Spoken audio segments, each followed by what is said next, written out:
Greetings. Hello. My greetings. Well met. Greetings, traveler. Greetings, friend. The pleasure is mine.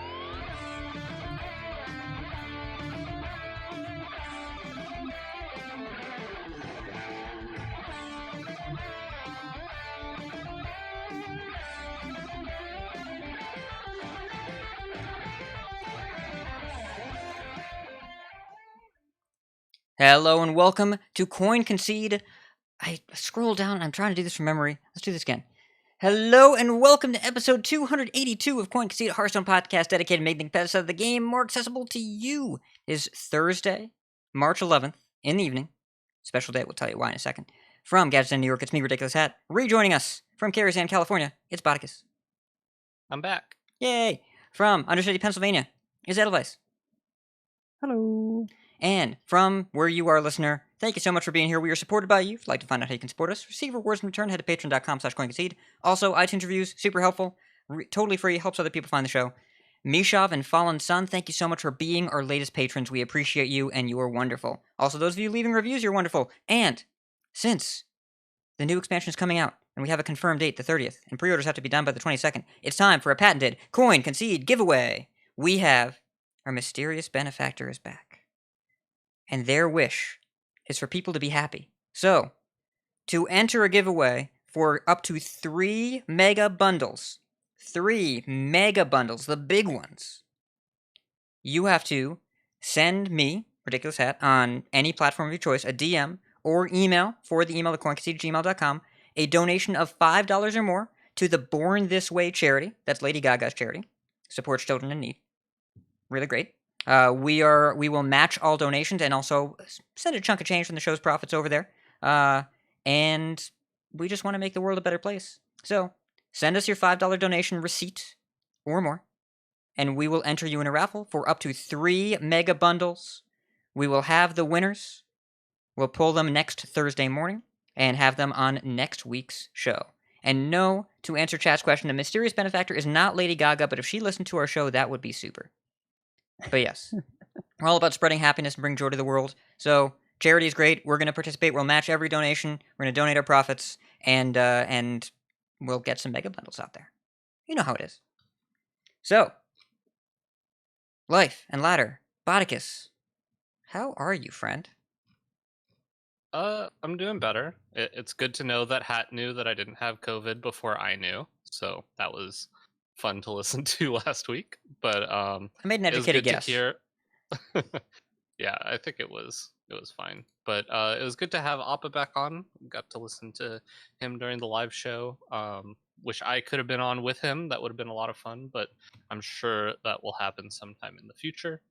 I wanted to make an analogy, since this is a Hearthstone podcast, but it's about a game that everybody knows I played a lot, which is Path of Exile. So I'm going to make an analogy that is not a great one, but to explain what's going on real quick. Essentially, Path of Exile is doing... Imagine if Hearthstone removed Battlegrounds and replaced it with Candy Crush. Essentially, they're doing that over in Path of Exile. So, like, there's still a lot of fun things to do in Hearthstone if you took out Battlegrounds and replaced it with Candy Crush. But as everybody knows, Battlegrounds is kind of my favorite mode. So, like, they're kind of taking out the thing that I really enjoy doing over there and replacing it with something that is not that and is not something I'm super interested in. So, I'm not really sure if I'm pretty unexcited about the future of Path, and I'm not really sure if I'm going to be playing it a whole lot, which is fortunate because we have a new Hearthstone expansion coming out that I am very excited about, and so now I don't have to worry about splitting my time as much. But kind of in a situation where I'm not super excited about a lot of games currently, and so I'm trying to find a new game, but I'm really picky about new games that I play, so I'm not really sure what I Have you played Hades? want. Have you played Hades? Yeah, I did. I didn't enjoy it. It's not my type of game. Oh no. No, I mean, it's a great game. It's just not the kind of game that I really enjoy. So I've seen a lot of Loop Hero, but the aesthetic isn't like super appealing to me. but I Same. might still try. I might still try it out. I don't know. I'm sure it's a good game, but I'll talk yeah, about just that kind in of a lost moment. Yeah. playing a bit of WoW, which is fine, but not. I don't know. It's one of those things where I feel like the games that I enjoy playing, I play with other people to the point where the other people stop playing and I continue to grind it out for an ungodly amount of hours. So until I find whatever that next game is, I'm just kind of lost. I'm lost. But we have a new expansion and we have a bunch of card reversions that are exciting. And yeah, so it's been quite a week. Yeah. I'll tell you what that game has been for me. Oh boy. And that Well, is okay, hold on. Before you go into that, I do want to hear it. We're all three of us are going to talk about games that are in Hearthstone right now, and yes. this is the usual March speech that I give every March. We love Hearthstone. We love the new toys. We don't have them yet, and we are coveting. So rather than shaking the presents under the tree or logging in to play with Penflinger again, then we're just chilling right now. We will talk so much about Hearthstone. I should have said I played a lot of Hearthstone and lost a lot of Battlegrounds rating, Oh. and that was unfortunate. I went from I was almost at 9k, 10k. I think I'm at 9k, and I think I almost got to 10k, and then I lost 500 rating. So I'm no longer close to 10k. Yeah, I know the feeling of getting back into Battlegrounds and losing a lot because that's what I've done every time I played Battlegrounds. And I'm glad to hear that you're logging in. We're all logging in, but like it's March and the expansion comes out in 3 weeks and we're all really excited about it, but right now I think we're all looking at the next thing and not the current thing. Current meta is fine, even interesting, but these play patterns have been with us for a year, so like I'm chilling too. So, Edelweiss, what's up with Divinity Original Sin 2? This game it has so much depth. I was not prepared. Like I had put off playing this game to wait until I could play it with someone else. But that time never came, so eventually I was just like, all right, whatever. I've got like my brother's actually the one that owns it, so I'm borrowing it from his Steam. Started playing and I just like I can't stop. It's so amazing. You basically play with it's like D&D but extremely tactical in terms of different characters have different amounts of physical armor and magical armor, and so you want to like punch through their armor before you can inflict certain status effects, and it leads to a lot of decisions in terms of how do you either how do you like maximize the amount of a certain type of damage you can do, because if you punch through someone's magic armor, you want to finish them with magic damage because they probably still have a bunch of physical armor left. Just going to warn you, I'm probably going to trim most of this. Yeah, that's fair. Um, It's just fun to play an RPG again because I don't do it very often, and I'm not into MMOs. So being able to come up with builds is great. DOS 2 has a lot of depth to it. I remember actually, it doesn't surprise me that it's your kind of game, because I remember Bodicus realized about 6.5 minutes in that it wasn't his kind of game, and so I think that generally means that it's your jam. Like there's a lot of words and a lot of really complex systems and a lot of really funky stuff that you have to think about for a while, and it's super absorbent. Is that the right word? It's not the right word. Kind of. I was gonna say, Hat recommended this game to me. I think very educationally. You think it was a reasonable recommendation? I think it was a good recommendation, and I hated it. Yeah. Like I got like 30 minutes into the game. I'm like, I'm not gonna like this game. So yeah, it was a good recommendation, just not a game that I enjoyed. I spent like 2 hours just robbing everyone in the first base, the first fort. Oh yeah, I mean, I spent 30 minutes trying to find the first key or whatever to get out of the first room. It was, not my game. So anyways, we're all in the waiting room. I'm right there with you.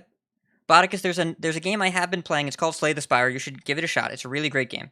I would strongly recommend it. And the phone client I know that the phone client was kind of an issue on iOS, but I went through the options on Android, increased the font size because I'm in my 30s, and I've learned that I have to do that on every game now. And made long press, like you have to hold it down to actually click it instead of just automatically clicking it. And it's been really fun and great, and I play it on the train now. That's my train game.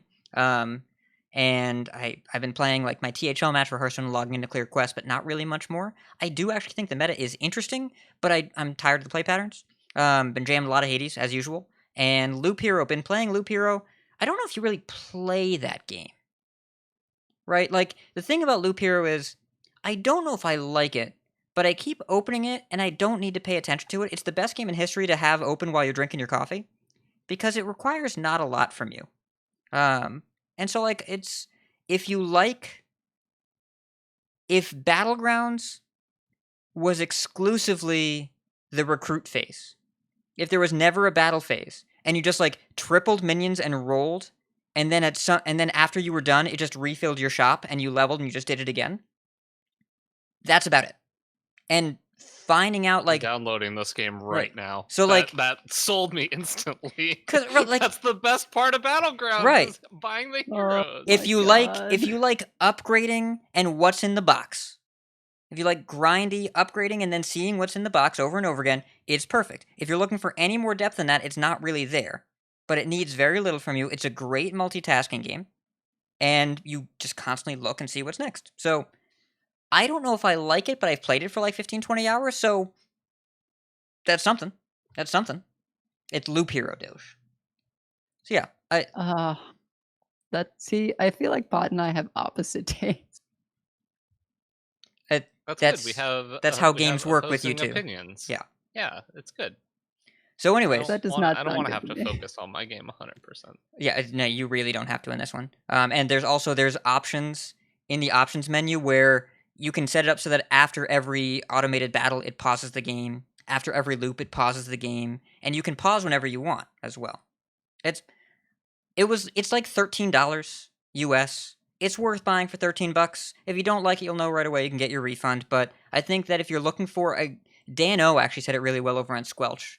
Said that like, I want to play a game, but I don't want to do anything. Loop Hero! And that's kind of what it is. And yeah, there is, Enthrallum in the chat is saying, so there is kind of this, an interesting threadbare story that I kind of like piecing together. It's kind of cool. So, we're talking about games that are on Hearthstone. I personally firmly believe that in order to have a healthy, balanced gaming diet, you need to have multiple games going on. But in the intro, you're going to hear a little bit less Hearthstone, a lot less Hearthstone, this week and next week. And then the week after, during Frankenstandard, you'll probably hear a bit more. And then the podcast on April 1st, which is 2 days after the expansion comes out, it will be unclear if Deadelweiss has slept since the expansion launched. It will be that level of engagement. Because, oh boy. Unlikely. It's Barrens standard with new core set. I am looking forward to playing approximately 1 million hours. I requested off the Wednesday because the play is not request off the same day. You request off the next day. And I have already told my boss that I'm not working Wednesday or Thursday. It's going to be a lot. And I'm so excited for it because I can't wait for all this new stuff. So, let's talk about news.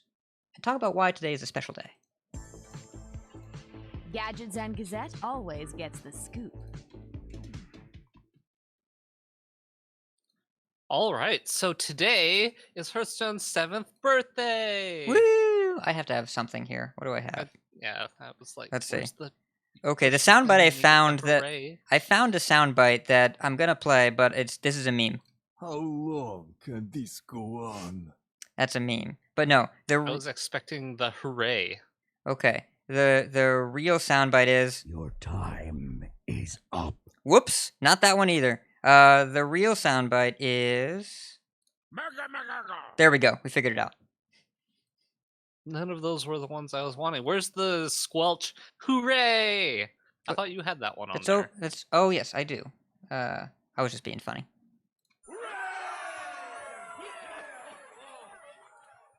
Yeah, so 7th birthday, perfect.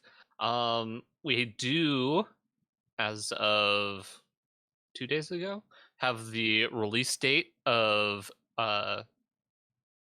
Barrens. It's going to be on the 30th, and boy, do we have a short card reveal schedule. So, on the 22nd, basically a week and a day before the set comes out, Regis Kilbin, Chris Sierra, and Liv Reed are going to do the final reveal stream, and we did not get any card reveals today. Excuse me.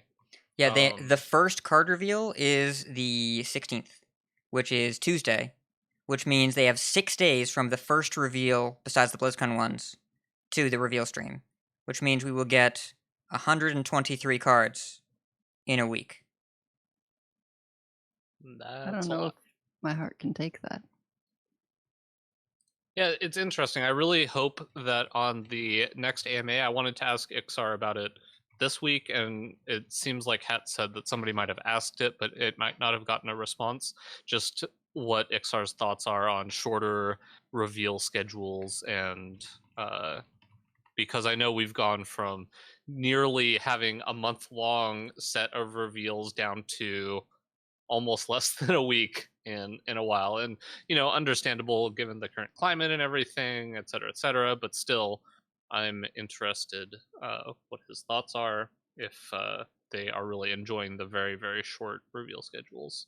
Yeah, the previous 2 expansions, not counting Darkmoon races, people were talking about races not having theory crafting streams, and I think that viewing a mini set as the same as a full set is a mistake, because they're really, really different. But both Darkmoon Fair and Scholomance were only 9-day reveal seasons, and those were pretty jam-packed. But, it was nice having that much content. The drip feed before Ashes was close to 30 days. It took forever, and they stopped doing that. So clearly the shorter seasons are something they want to do, but also it felt pretty clearly like this set has been delayed. We've basically gotten near confirmation of that, right? Alex said they couldn't fit in the nerf to the card, that we don't know what the nerf is, but it addresses burst damage, and it might rhyme with Nitro Boost Schnoizen. We'll see. We're not sure. We'll talk about it. But the nerf was gonna be for this weekend, and it missed. And Iksar said during one of his AMAs a few weeks ago that the expansion might have slipped to April. And the card reveals, there were blank boxes on the website with when the card reveals were going to be, with no times, just locks with no dates. It's clear that something slipped. And I would guess they wanted the reveals to go earlier. And that the original date that I'm pretty sure they were targeting is for the reveal season to start on Monday the 8th and go through Wednesday the 17th and then patch on the 18th. But if they slipped the patch a week and they had to forcibly reschedule everything quickly, I wouldn't be surprised if that caused a problem. But yeah, I think we're also all under the opinion that we'd rather have the finished product than potential for a lot of bugs on release day, because release day is already got to be really rough on everybody. So definitely don't mind waiting a couple extra weeks to get a full finished product. In addition, on the 22nd, after the final reveal stream, 16 creators are going to ask for your decks to play during theory crafting streams. Theory crafting streams are back. I believe you both talked about it last week a little bit. They were never really gone. And, well, didn't we have... It was Darkmoon Races. It was the mini set. We didn't have one for the mini set. We had one. We had them for Darkmoon Fair. They didn't matter because there was no broken deck in Darkmoon Fair. And the 3 expansions before that, the theory crafting stream for Descent of Dragons was the card reveal stream where they just played deck recipe Galakron Shaman, and all of us in the Discord were like, "This seems too good." And we played on day 1, and yeah, it's too good. There were actual theory crafting streams, and then the theory crafting streams for Ashes were Demon Hunter, and the theory crafting streams for Skola were Druid. So we remember them, but Darkmoon Fair didn't have an immediate, obvious broken deck, so the theory crafting streams, we forget that they happened, because there wasn't anything immediately busted that they found. Yeah, I definitely remember talking about at some point where there could have been theory crafting streams and there weren't, and then stuff got released and I was much happier, and I don't know if that was necessarily cause and effect, but I felt like theory crafting streams were not necessary regardless of their actual impact on everything. So, Well, but okay. they're Here's a segue. They're necessary because a lot of Hearthstone players don't want to have to build a deck. They want to be able I see what to you did there. find something. And Dean commented on this, I think, during his most recent AMA, or maybe the one last week, where he said that some players really want to have an idea of what to do on day one, and the theory crafting streams are really helpful for them. And also, this is something that I mentioned last week, but I'm just going to say it more explicitly this week. Every single person that I know that complains about theory crafting streams also buys at least one pre-order, if not both, every expansion. So, like, Right. you can complain about it all you want, and I do as well, and then I immediately buy both bundles. Like, they're not pissing us off enough to change our behavior, so why would they ever stop?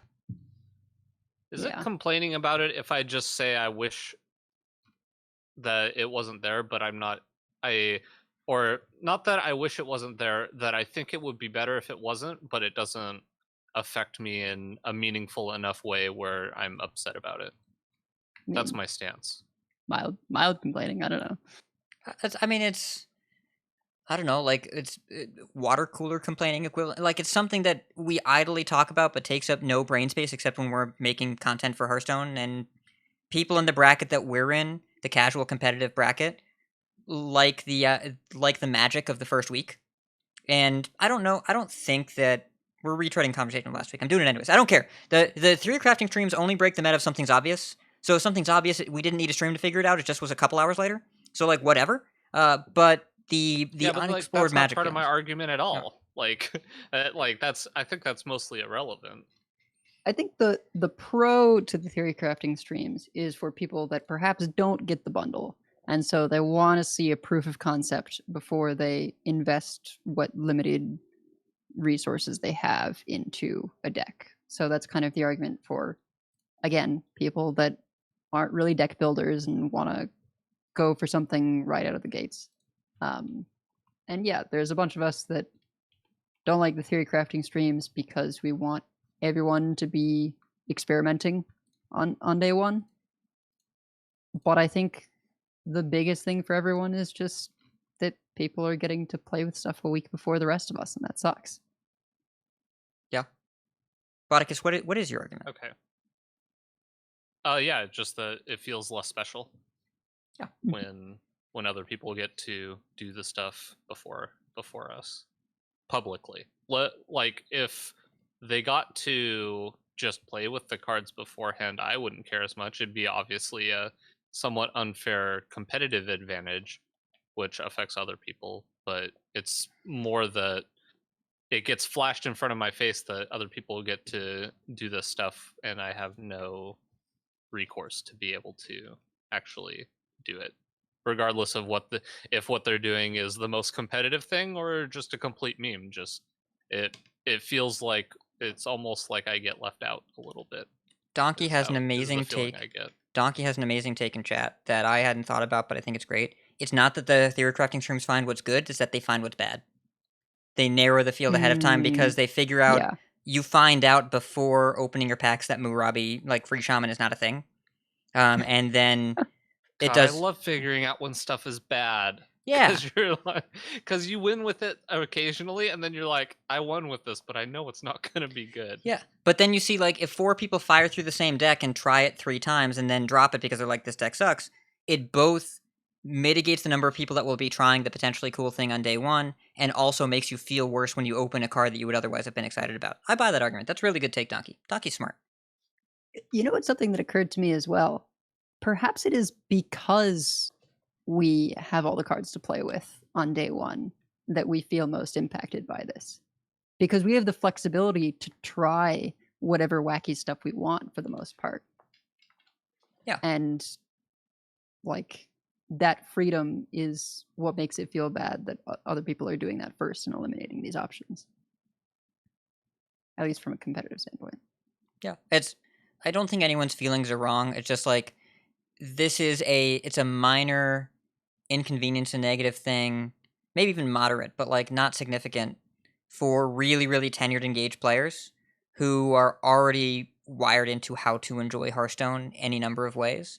And so I get that theory crafting streams are to play to a different core of the audience, but they do have a mild meta shaping effect early on. You know, it's something that I agree with both of you that I would rather not be a thing, but I understand why it's a thing. Yeah, I want it to be less of a complaint and more of a getting my opinion out there, which I think often gets misconstrued as I'm saying that this thing sucks and it shouldn't exist. It's more like, from my perspective, I don't enjoy that this is a thing, but also it doesn't affect me in a meaningful enough way where I'm upset or I would change any sort of behavior about it. I'm trying to be more constructive about a criticism than I am trying to be upset and try to get something to change, I guess. Yeah. Also, but either way, these are happening. It's important to note that the vast majority of Hearthstone players do not like to build decks and need someone else to do it and want someone else to do it. So these do provide an avenue for players that are maybe wired into a particular streamer as opposed to a larger Hearthstone environment to bypass the deck building part of the game, which is a huge roadblock for most players, and find a way to immediately jump into the fun while the format takes shape.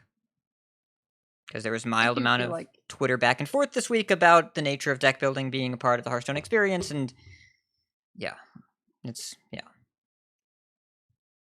I do feel like you can get that experience watching streamers day of, but... Yes. Also, if the theory crafting streams didn't exist, there would just be a million articles, which Hat knows, because that's where Hat gets all of his deck lists for day one, and I don't know how much you actually get any deck lists from any of the theory crafting streams, and most of your decks just come day of on one of the various sites that you go to, so I don't really know how much value the theory crafting streams are adding to people who are actually getting deck lists that way. I would assume that most people that are looking for deck lists and don't really care to deck build would also be willing to just go to a website that tells you, hey, here's some stuff to try on day one. Here's some stuff that seems really solid or whatever. Dude, what you described as my 2020 routine, no, we live in the future now. Donkey.top. Donkey with a 0, D0NKEY.top, T-O-P. On the front page of his website, Donkey is an amazing developer, a one-man show, and he doesn't sleep, he just iterates. He just makes his site better. And so now in the front of that page is just a list of dynamically generated, currently played deck lists. The first person that played it, their current legend rank, and it just shows the deck lists. I don't have to work that hard at this anymore. They're served on a silver platter.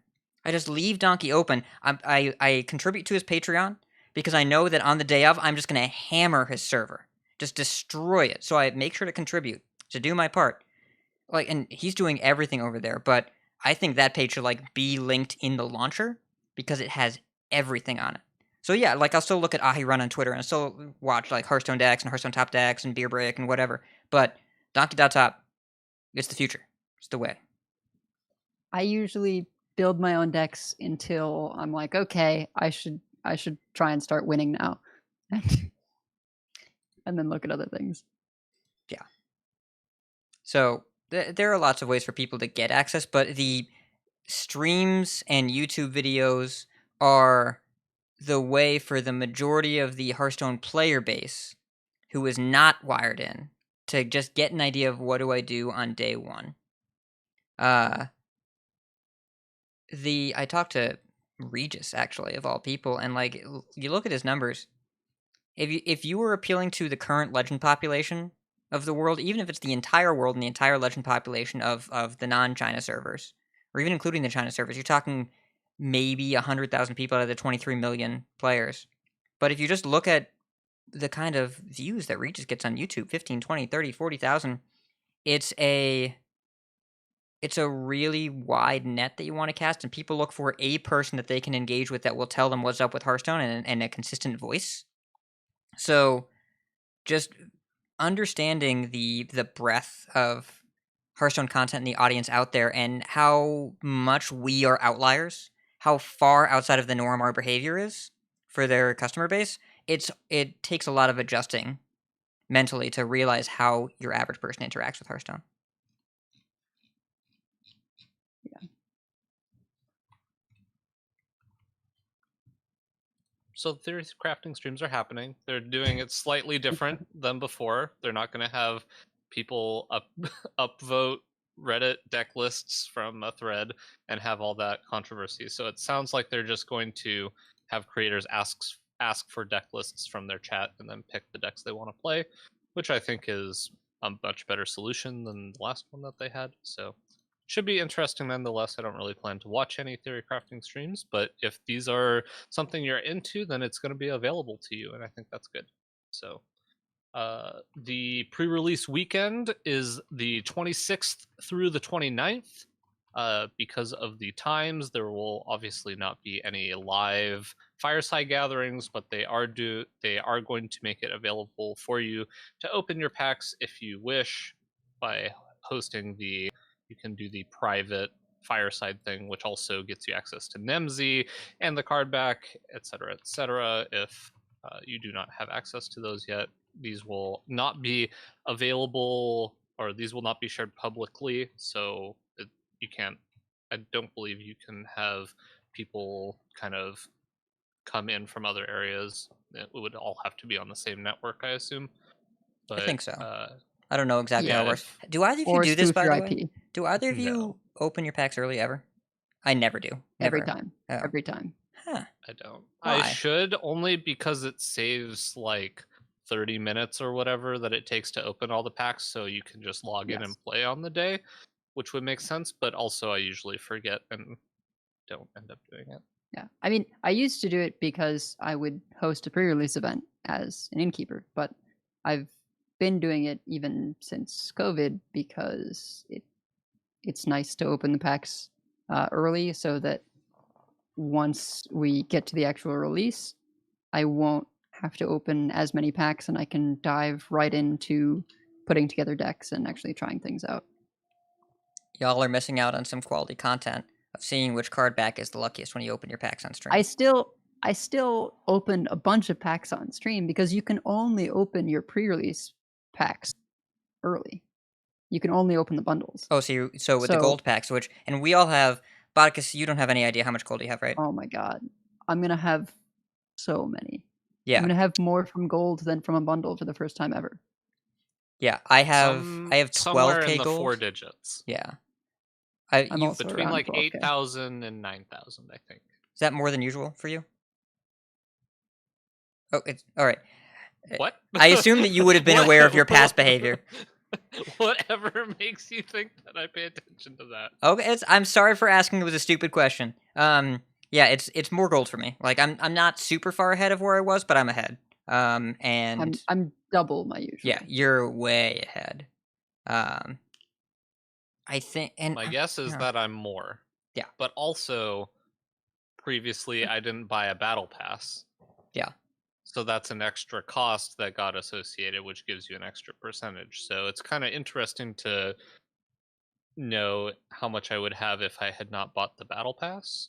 And also, I did find out a key piece of information that I've been wanting to know from one of the WoW guildies who plays a fair bit of Battlegrounds, and he said he was able to afford the Battlegrounds perks without the battle pass and is going to be able to afford the next one, doesn't play any constructed at all, which is good to know. I'm happy to hear that. That was so I don't know how much exactly he plays, but the fact that he's able to afford that makes me happy, because I think that should be an achievable goal for people who are just playing Battlegrounds.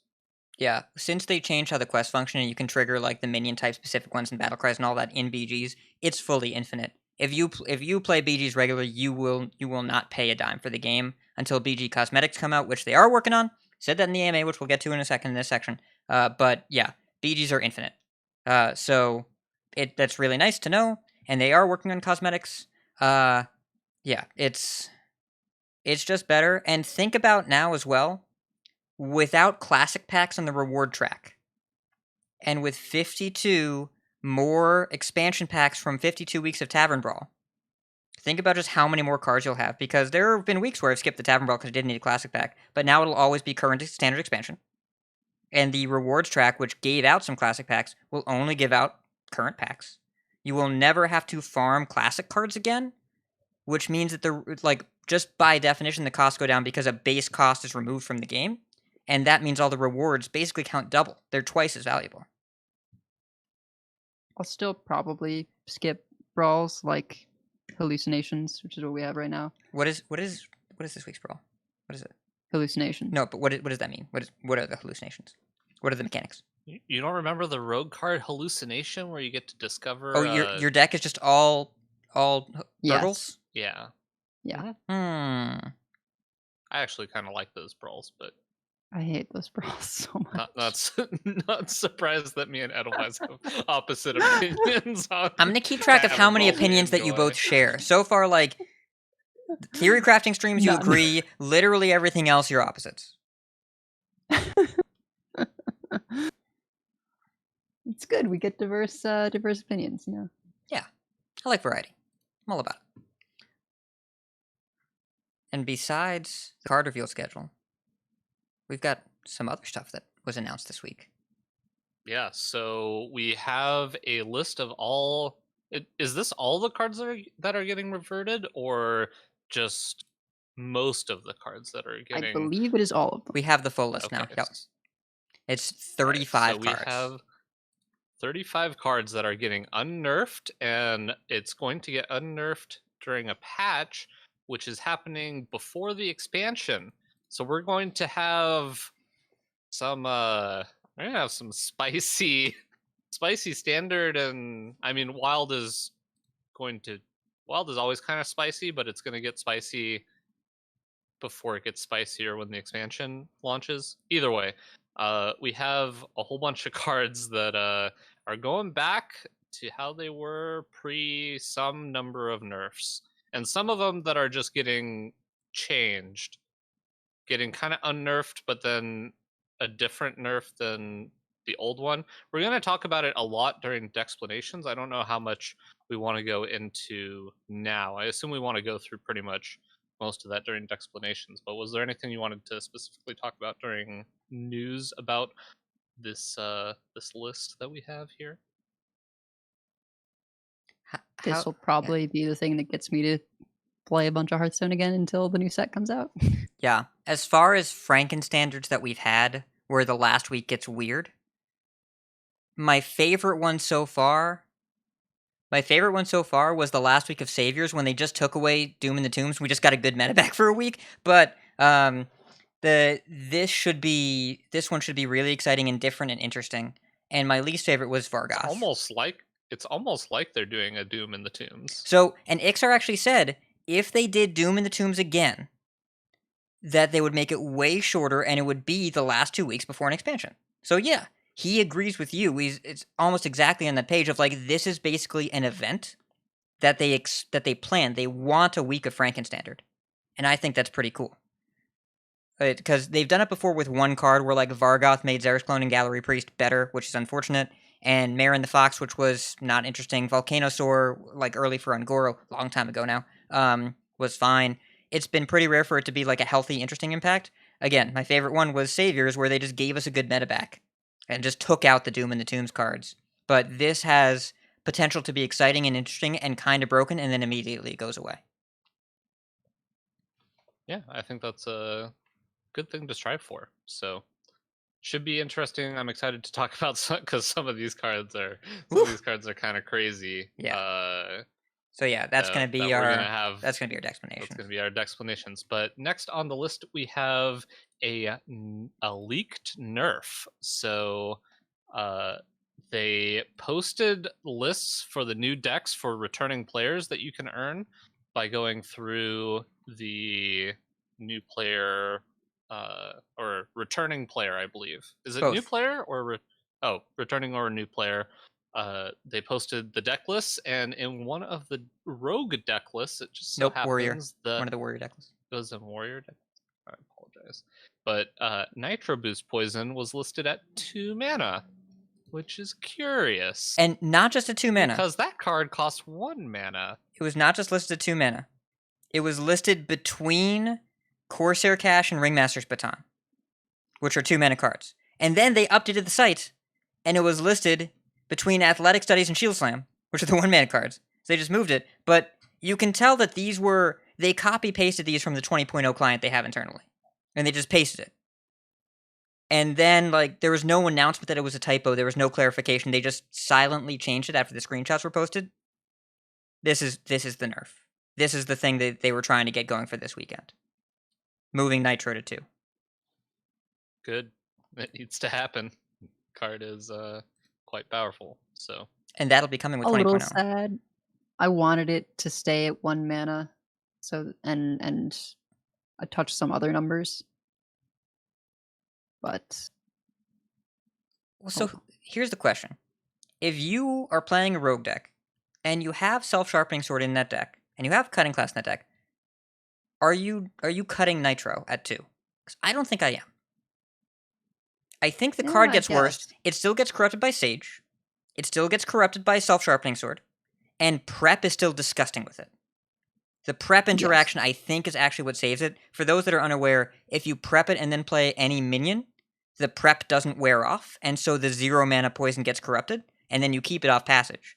So because of prep and because of Foxy Fraud or whatever, like, you might be able to still run. Well, no, Foxy Fraud doesn't work anymore. But also, Greyheart Sage. yeah, Sage oh, and Sword. oh. Yeah. So because of that, I think that it means Rogue considers looking at higher cost cards to corrupt more. It is less consistent, but in order for the engine to still work, you still have to play it. So the deck gets slightly worse, and you have to make real deck building choices when you build it. Good. That's what a nerf should do. If it means we don't run Penflinger, I'm all for it. And I think we probably still do, just because you need Nitro for Cutting Class to work, and you need Cutting Class for that version of the deck to work. It's possible that version of the deck stops being viable, but the prep interaction is still powerful, and we're still just like, if you are currently slamming Sword on 3 to corrupt poison for 4, your behavior doesn't change. It's the same thing. Yeah. So maybe it just makes your worse draws worse, but your good draws stay the same. And I don't know if that's enough, but it might be something. I think that it's, if you're playing Sword and Cutting Class, then I think you probably still have to include these cards, and I think that's probably a good thing. And Thrallman, you are a troublemaker. I'm sad that I won't be able to play the 4-cost Pirate and Warrior on 5 and immediately Nitro boost. I feel like Warrior actually gets hit harder than Rogue by this nerf. Yes. The card is dead in Warrior. Can't play in Warrior. Like, to play Nitro at 2, you have to cheat, and Warrior doesn't cheat as much. But Warrior post-rotation is going to be unrecognizable anyways. It's losing everything. I mean, it's still really good on Warmaul Challenger. That's staying. Yeah, but it costs 2. Yeah. Like, you can't play Warmaul into like, you can't Sword Eater and Poison on 5 anymore. Like, you could go Warmaul into well, Sword that's Eater what I and mean. Poison. Yeah. Yeah, losing Sword Eater Nitro is pretty rough. And keep in mind, we're not talking about, we really don't know how anything is going to perform post-rotation and post-core set, because everything Not a clue. Yeah. And we have Man, 123 I can't Too many wait. variable changes. I can't wait to review cards and start thinking about, oh yeah, and you just play it with this card, and then you're like, oh wait, those cards aren't in the core set. I don't actually know what all cards are in the core set. So it'll be interesting to get what all our takes are going to be on new cards, but we don't have those yet. We'll have some next week. I'm excited for next week, but also excited to talk about the reversions later. We also have, of course, our weekly dose of the Iksar AMA. This guy's a madman, just doing AMAs every week, answering so many questions. Basically, we have a summary of some of the big topics that were talked about. Classic and rewards track reset with expansion, not patch. So when the expansion comes out, we will get the classic and rewards track. This is not the we're expecting Forged in the Barrens patch. This is the Nerf patch that we're expecting same to patch. get. It's the same patch. 20.0 is going to come out a week before the expansion. A lot of people were saying, I'm just going to play Classic that week. There will not be Classic in the client yet. that they're going to put it in the game but not turn it on. So Classic and the rewards track turns on the 30th, but they're going to patch likely the 23rd. You don't get to play Classic before the expansion comes out. It is with the new year. It's an interesting decision. What do you two think about that? Because it makes sense to me that Classic would almost want to come out earlier, just because then you're not competing for space with the expansion hype, right? Usually they're very good about not having things compete with each other in that sense. Yeah, my take here is effectively that it must be something to do with better for them to patch all at once, because in terms of keeping people engaged, it would have made, as you say, a lot more sense to give Classic earlier so that we can enjoy that while we're waiting for Barrens or this Frankenstandard that we're going to have. Instead, there's like a bunch of dead time and then just too much to do. So my guess is it must be something to do with it being easier for them to just patch all at once. Maybe. Or still working on it. I don't know. Yeah, it's Frankenstandard, I think, is their intended event that they want people logging in for to get used to Standard as the farewell for the Classic cards. I don't think that Classic format is meant to turn on when Classic as a set turns off. That it's clear that when core set comes to Standard, Classic mode starts when the Classic set leaves. So maybe people don't get confused by the word Classic and buy Classic packs to then play Classic with cards they no longer will be able to play in Standard. Because the word Classic is being used for everything. For actually everything. So as soon as core set comes to Standard, Classic set leaves and Classic format turns on. Yeah, there would probably be confusion about people buying Classic packs to play Classic. I'm confused now just saying it out loud. Also, the other thing, I don't think that they expect Classic to be a mode that it draws a lot of attention. I don't think we do either. No, it is a museum piece that some people are vocally excited about. I am looking forward to trying it. The first week, I expect that I will maybe play a couple games, but I'll want to play New Standard while New Standard is hot. So I don't envision playing a lot of Classic, and I don't think that mode is intended to be a mode that gets a lot of attention. And also, when Hearthstone was a new game, the gameplay was good. I don't know if a microscope on that mode for a week would be good for anybody. I don't know if you want people breaking that mode, because if that mode gets visible and people break it, it stays broken forever. So maybe the goal here is to make sure it doesn't get much of a spotlight, because it's a permanent format with not like questionable balance. We know it was broken because they changed the cards that are in it multiple times. Like, there's documentation about how broken it is. I'm looking forward to kind of gassing myself out on Barrens stuff and core set, and then once I get bored, being able to dive into Classic as like the thing to do for perhaps like this time period next set. Oh man, you know what's good? If something is super broken, like when Demon Hunter was new, we can just play Classic instead. That'll be great. So we can play it at the start when everything's new and exciting, and then somebody finds the stupid broken deck, and then we kind of chill out for a bit, play a few games of Classic, and by the time they patch the whatever nerfs they do to make everything all in line with each other, we can go back to an exciting Standard. It's perfect. It's a perfect plan. Yeah. Also, Also, hopefully nothing's broken. Also, we can play PGs. Yeah, I'm not as interested in that. But in BGs. You can play duels. You can play wild. Play wild. I want to try Classic. Well, you can play Classic. It'll be that. You can do what you want to do. You can make your sandwich the way you want to make it. If Hearthstone was a sandwich, it could be whatever you wanted it to be. I do have a potentially hot take. Is I feel like core set Barrens meta could be the Thor's Hammer meta, just like terribly well balanced. So I don't know that we'll find a super broken deck early on. I don't know. In Barrens? In Barrens Standard? I'm just thinking how much things have like leaned on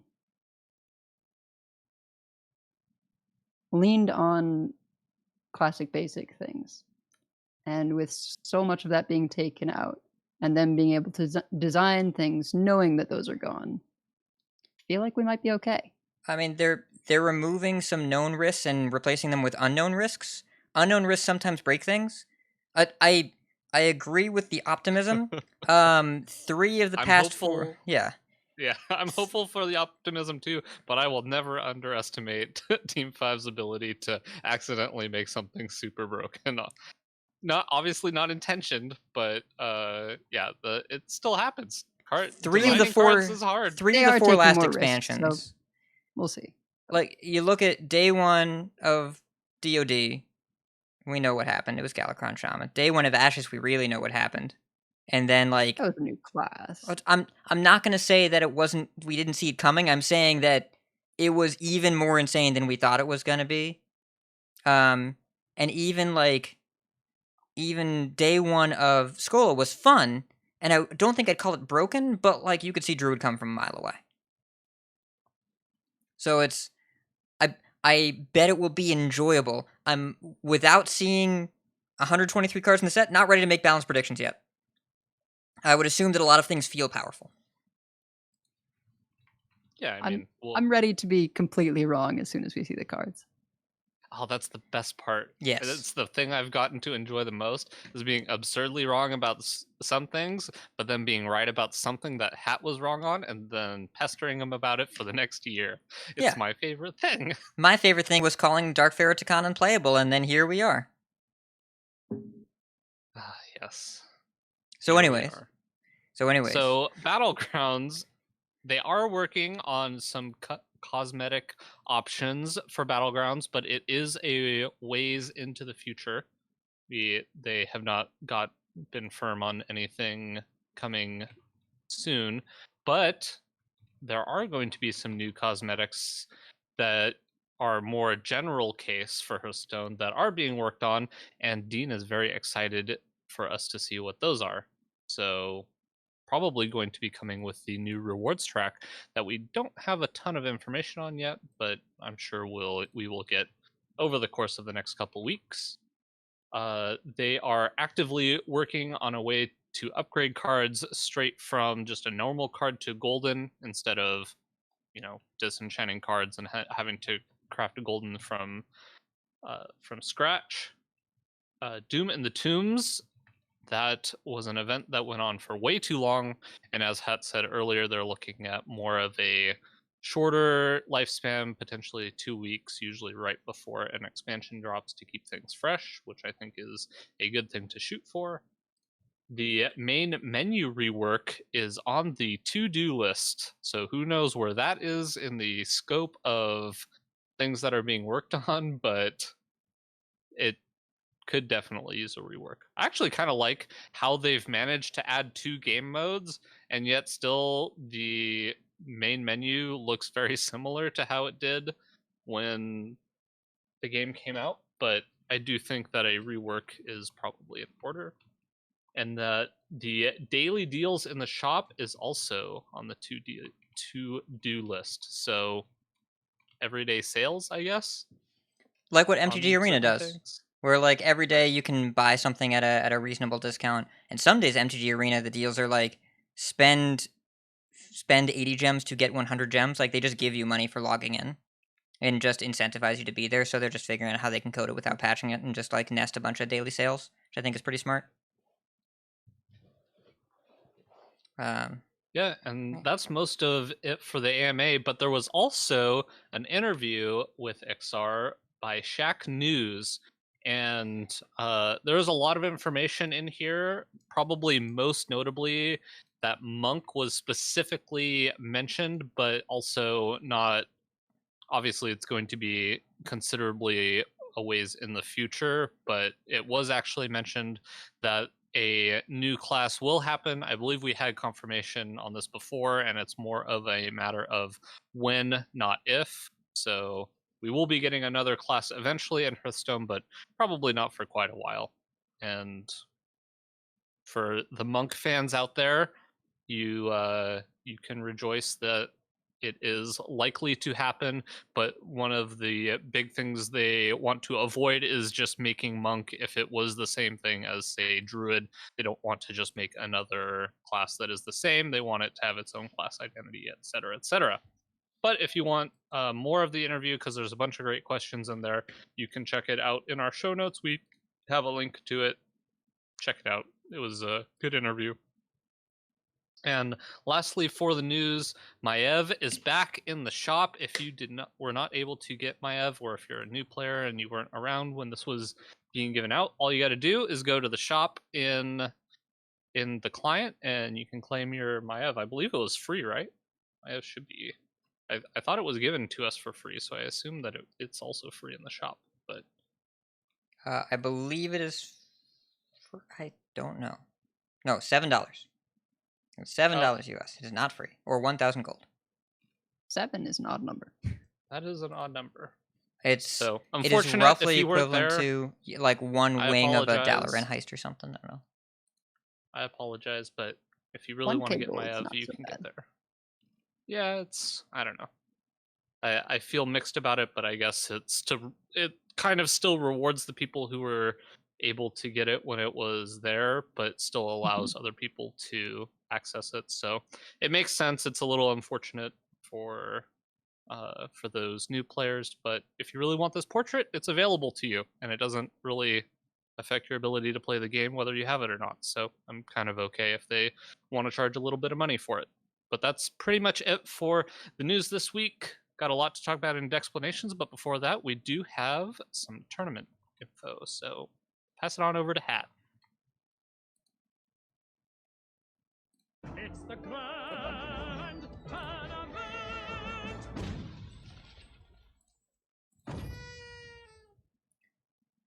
Shout out to Craptasm for having the best take in the chat. Quest Rogue is coming back, so of course people need to have Maiev.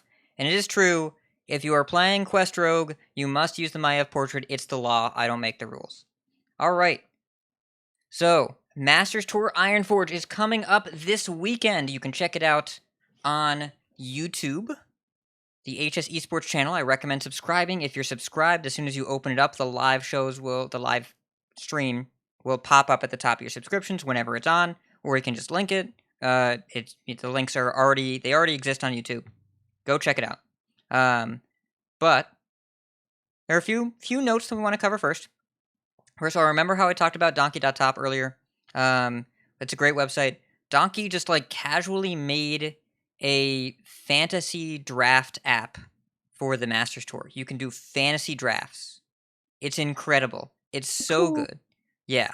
So get your friends together and do the draft. It's really, really cool. I know that the over in the Squelch Discord, they're doing one of those. And there are both live drafts and asynchronous ones.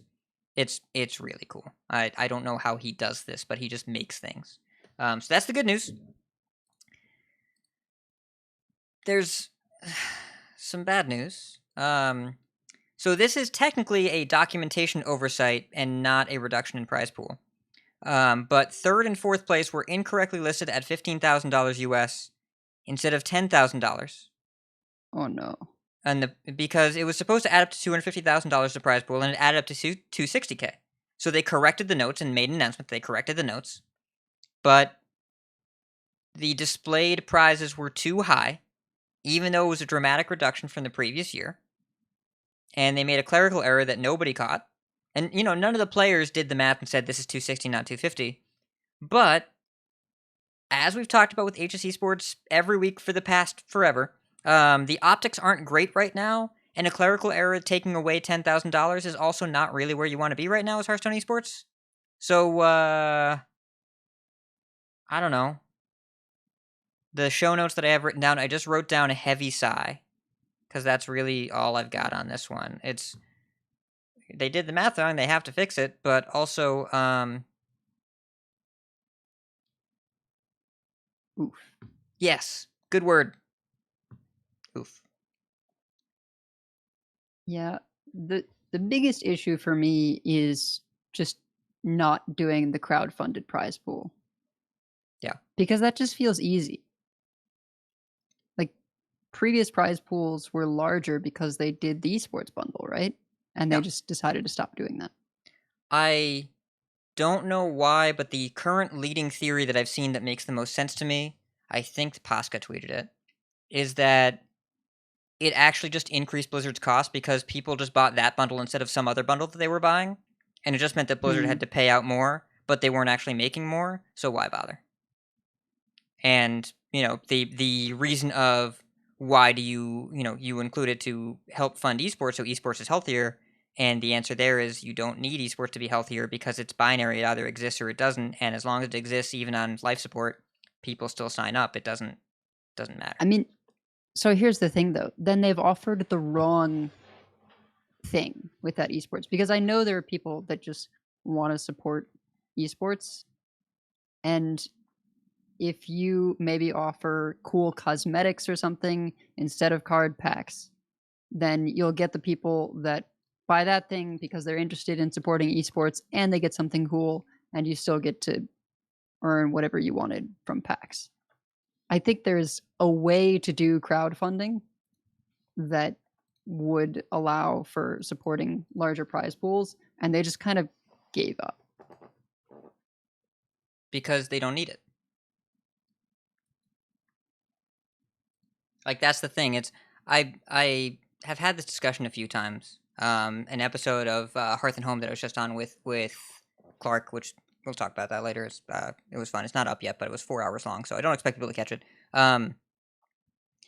Esports continues as long as it exists, because as long as there is something, then people will compete, and there are a lot of twitlongers out there, but the qualifiers still fill up.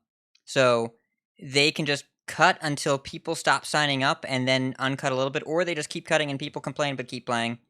The less they have to do to get the same results, the better for them from a company. And I don't think the optics are great, and I would not want to work for HS Esports now. Not that I would have in the recent past, but I don't think that esports in general is a profitable venture for any company. It's a marketing budget, and they've learned that the return investment isn't really there, so they stop investing. So I don't know. Sucks, but hey, I'll watch this weekend when I'm not working. I'm working a lot this weekend, though. We'll figure it out. So, Deadelweiss, you've been testing with Sogoi people, no Glocko, I think. What's the experience been like in general? Don't reveal the lineup, but what's the experience been in general of testing for this format? Yeah, so in general, it's been really weird because there's actually a ton of viable decks right now, and a few really sort of polarizing matchups thrown in there. So it feels like a meta where you kind of go with your gut in terms of what you feel are your forward best decks, whether that means like a mix of overall and also kind of for your play style. Because, Enrage Warrior is good and Silas Warrior is good, and, some kind of Priest is good, whether it's Highlander or Res. There's multiple options for a bunch of different classes. OTK Demon Hunter, of course, is an extremely powerful deck. So we kind of whittled it down to what were the decks that we felt were the strongest, but that our player would feel most comfortable on. And then from there, it was just about tech choices, card choices, how to refine them based on what we maybe expect people to run. Soft targets, but not hard targets, because there's no guarantee that someone's going to bring any particular deck in a lineup. Yeah, I'm trying to think of what you can depend on. The closest dependable targets are not even targets. You can expect probably a rogue and probably a warrior, but which warrior? There are 4 different warriors, and they're all dramatically different. And rogue, there are 2 major choices. Aggro rogue is not a good choice for this tournament. Definitely not recommended. But World Kick can just scam anybody. If you don't ban it, even if you think you have a good matchup, sometimes they just... I watched a replay from one of my teammates in THL, and he played a Control Warlock against a rogue who played 3 Solarian Primes in a row. Prime into Potion of Illusion into another Prime into another Potion of Illusion into another Prime. How do you target that? You don't. You don't. So Rogue just does Rogue. Broom Paladin's a pretty solid deck. And I expect to see a high representation of priests. I expect to see a lot of Highlander priests. But the meta's pretty wide open. And sometimes you don't draw the Lucy and you lose to Il'gynoth or Ticketus. It's one of my teammates, Heatshock, had a really, really hot take on Twitter in response to what Donkey said. Of what's your hot take for the Master Tour? Said the best lineup will have Reno Mage and Ticketus, and there will be no weapon rogues in the top 8. And I think that's plausible. I think that's a plausible thing.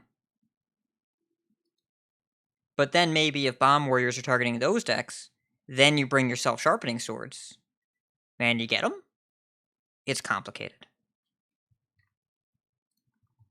Yeah, the levels are always kind of a mess, and I think that is why we sort of opted for, instead of trying to hit the people that are thinking along a certain line, we just want to go with what feels strong and what is he best at. Yeah. And the familiarity and comfort with the deck in this meta is super duper important. This is a high skill meta, and knowing your matchups and knowing your decks is super important. Everything in this format is hard to play. Every deck. Every single one.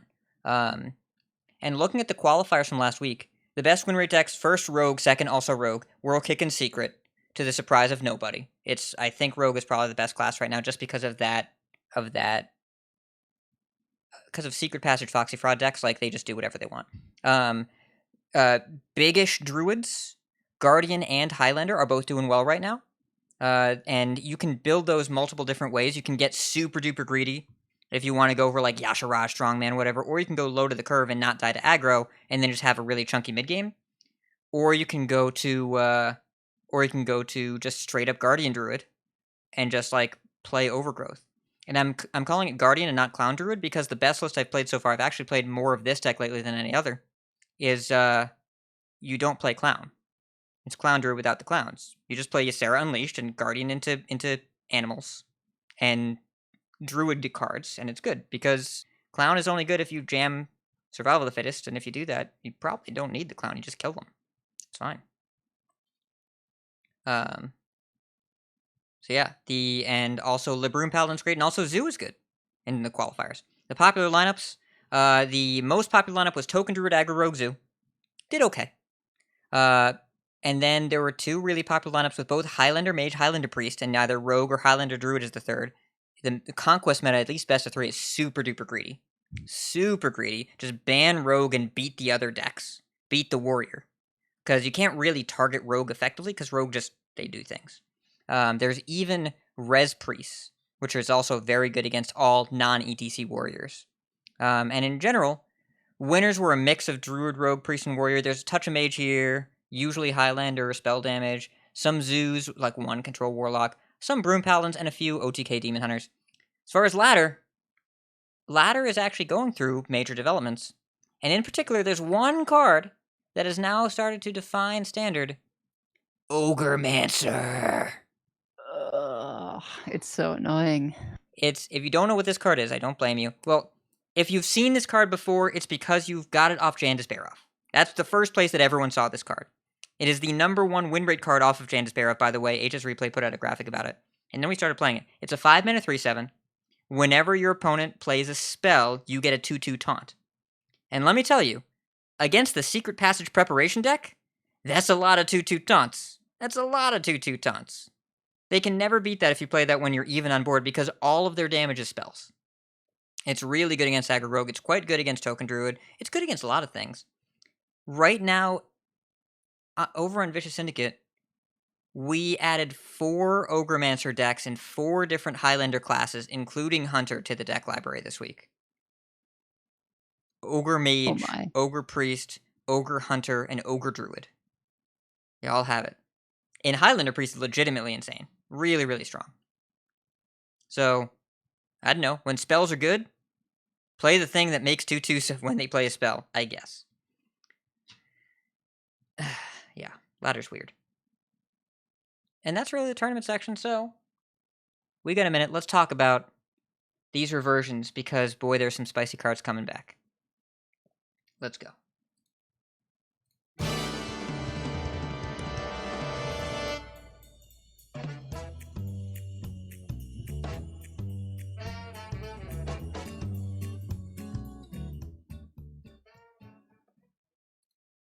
So, Nerf Reversions, or what Hat referred to as the Frankenstandard meta, are a mix of wild cards and things that are, well, okay, they're like classic basic cards and wild cards, right? I think that's pretty much it.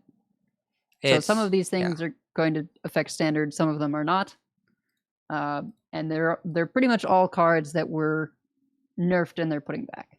They're not all classic and basic. There are actually quite a few expansion cards that are getting reverted as well. Are there? Yeah, a lot of them.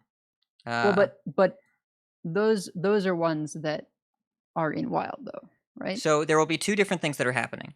One is a temporary change to standard for Frankenstandard, and the other is a permanent change to wild. Both are happening at the same time, because some of these cards, and some of them will be our expansion cards that are going. In fact, a lot of these are going to be in standard. Oh, God. A lot of these are going to be in standard for that week. Yeah, I do see quite a few, actually, that are... There's going to be a lot of things to try in standard. There's going to be another Barrens in standard. Oh, boy. All right. All right. Well, let's dive right in. Yeah, so, let's go. Druid, we've got Keeper of the Grove and Ancient of... this should be Ancient of Lore. Yes. Keeper of the Grove used to be a 2/4. They made it a 2/2. It's going to be a 2/4 again. Ancient of Lore is now going to let you draw 2 cards. And remember when Keeper of the Grove was so broken in every deck that they had to make it a 2/2? How far we've come. So, like, it wasn't broken. It was just, it was a silence that you wanted to have a silence. And this is a silence that didn't really cost you anything to put in your deck. And also, if you didn't want to silence anything, you just domed for 2 or killed something, and then you had a 2/4. It was too versatile to not include. It might see a teeny bit of play in just standard just that week, but still probably not. Probably not. I don't think it has a space in the decks that you would... Because the decks in Druid right now are Big Druid, which doesn't need a card like this, and Token Druid, which wouldn't use a card like this. Right? Those are the two. Yeah. Those are the two main Druid decks, and this doesn't have a spot in either of those. When Keeper of the Grove was good, it was kind of a good stuff Druid decks that would always play this card, and it was very good because it's an annoying body to deal with after you either silence or kill a minion dealing 2 damage to it. So I like to see it back at 2/4. I think it's a testament to like just the power level of things we're doing in Druid, that Keeper of the Grove and Ancient of Lore in their old versions used to be auto includes, and even Nerf Reverted, I don't think we bother with them. Hearthstone has passed these cards by. They were useful in the Druid deck that played all of the good classic cards in Classic. But these effects are no longer at the right rate or the right time in the game for what Standard is about. So, reasonable reversions, they don't matter a ton. There's a chance that you'll see a couple Keeper of the Groves in play. Like, Highlander Druid plays Keeper of the Grove. You play a 1x. It's fine. Right? And that's about it. That's as far as it goes. Now, the important Hunter thing... gets spicy. The important thing to note about the classic and basic cards that are getting reverted is that Zephrys will get them. So you might see a 2/4 Keeper of the Grove in play if you need a silence, but if you have 4 mana up, it should probably get you Hex or Polymorph. But maybe not. Maybe it just gets you a Temple Enforcer for next turn, because you never know when you might need a Temple Enforcer. I don't know. And otherwise, yeah, Hearthstone has passed these cards by. Yes, Hunter has a lot going on. I used to play Keeper of the Grove every once in a while in Quest Druid, when you would discover it off of the 1 mana card. Sometimes you needed a silence. It's never offensive, and it's not offensively good now. It just, as a 2/4, there was no reason to not run it, and now there's plenty of reasons to not run it. We'll put 1 copy in Highlander Druid and move on for after a week. So for Hunter, I'll take Hunter. Wait, hold on. How do I line this up so Boticus gets Priest? Let me do the math. Of course. I knew this would happen. Okay, so Boticus, why don't you take Hunter? So Hunter has some spicy changes, starting off with number 1 being Starving Buzzard. Most of you, especially any of you new players, know Starving Buzzard as a unplayable beast whenever you get it off of Jandis Barov, because it is a 5 mana 3/2. But back in the day, we used to play Starving Buzzard for 2 mana as a 2/1. And boy, let me tell you, there's this other card that's going away, but we will have for a bit, called Unleash the Hounds. And oh boy, was this a combo that you used pretty much in every Hunter deck, because if your opponents played out more than a minion, then you would definitely lose, because they would draw 3 or 4 cards and kill a lot of the stuff on your board. And it was a pretty darn good tempo play. So I'm glad that that got nerfed back when it did, but it will be exciting to have this available to us in Standard for even just a short little bit. In addition, we also have Flare and Dino Tamer Brand getting reverted back to 7 mana, and Hunter's Mark going to 1 mana. I believe way back in the day, Hunter's Mark was 0 mana and got It was nerfed indeed. to 1. And even at 1 was a bit too good. But we will not have Hunter's Mark, I don't believe, in the core set. So might as well put it back at 1. Odd Hunter. Yeah. So, There you go. yeah, Crapt has him in chat, is the same place I am. Buzzard Wolpertinger, draw 2. Seems okay. Seems pretty good. Yep, and we can still Buzzard Unleash for 5, and that's pretty solid as well. Might Highlander even, Hunter is yeah. gonna be pretty nuts. Might even play Desert Spear and just like Desert Spear into Buzzard, hit, draw card. It's 2 mana for a summon draw card effect is pretty silly. There's a lot going on there. Man, how long ago was Flare 1 mana? I think that was classic. Wow. Flare at 1 mana is really It's just good. 1 mana draw card. card. Like, it's just 1 mana draw card. That's all it is. You don't care about the text. But sometimes the text is mildly relevant, but you don't care. It doesn't matter. I'm going to look this up. When was this changed? Which, the Buzzard one? No, Flare. Flare Flare. costs 1. Right. December Yeah. 2014. I don't know. December 2014. Oh, so it was that first year. It was, yeah, Hmm. it was 6 months after the game released. No, 9 months. 9 months after the game released, and the first year. It was during Undertaker Hunter Standard. Yeah, so you would just pop ice blocks. You would just naturally run Flare because, like, you would either draw a card or kill a freeze mage, and both were good. Still can't believe that, like, the Eaglehorn bow change was as early on as it was. Like, I remember that change, and so I expected it to be later on. But I guess it was super early, right? That Eaglehorn bow triggered on enemy secrets. Very early, yeah. Eaglehorn bow, I think, was... Eaglehorn bow was 5 months before July of that year. Yeah, so the patch that we're getting for Classic, the immediate next change after that patch would have been Eaglehorn bow. It's a month after the version that we're getting. Gotcha. Yeah. Oh, so the version we're getting is going to have Eaglehorn bow proccing on both secrets? Correct. Ooh. Yikes. Yeah. Yep. Wait, what happens if you attack somebody with a mage with an Eaglehorn bow to their face, and they have an ice block up, and you proc their ice block, but you also only had 1 durability on your weapon? Think you still have 1 durability on your weapon. Nice. Can't say for sure. though. Yeah, it should be... It procs before they die, because if they died before... Like, the window where the weapon would pop is also the window where they would die, so the ice block should trigger mid-attack, which should be when you get the charge. I think so. Yeah, I think that Edel is right. Anyways, Hunter gonna be spicy. Mage. Apparently, Hat gets to do Mage next. I do. 'Cause this is Listen, the order we've decided on. if you want, I can shift it. You can talk about the Paladin card. You want to talk about that Paladin card? Is that what you want to bring up? Yeah, sure. Rather talk about that than talk about... It's fine. Both of them are fine. Okay. So Mage, my sweet wormy boy, is back to 1 mana. Not quite the same. This is the nerf they should have done. Mana Worm, Yep. 1 mana, 1/2. Also, of note, Wormweaver, which is the 5 mana 3/6 spellburst summon 2 mana worms, they're changing it to a 4 mana 3/5 because the worms it summons are now 1/2. The worms get worse, so they made the card slightly better. I don't know if we'll play it, but it actually is interesting at 4 mana. I think there's something there. But Mana Worm is a 1 mana 1/2. I don't even know if this gets played in Wild. But I know the week that it's in Standard, I'm going to cast so many Rays of Frost, and I'm going to be a miserable person. I don't even care. Don't even care. Also, Conjurer's Calling back to 3. Gross. Luckily, calling. Yeah, luckily, there's no more Mountain Giant, but we still have Mana Giant and Sea Giant.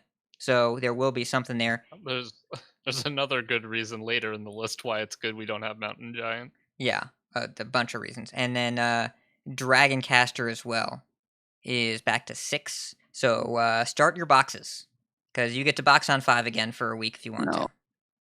Please stop. Yeah. I don't know that will be the most powerful thing people will be doing, but we'll see. No, not powerful, just obnoxious. Yeah, sure. Yes, it is. And yeah, Jandis Barov with 3 mana Conjurer's at 3 mana. I don't know. We couldn't have seen that card coming, I don't think, unless you're Zeroshio who figured it out. But Conjurer's Calling was a very strange card to evaluate, and now looking back at it, card's busted.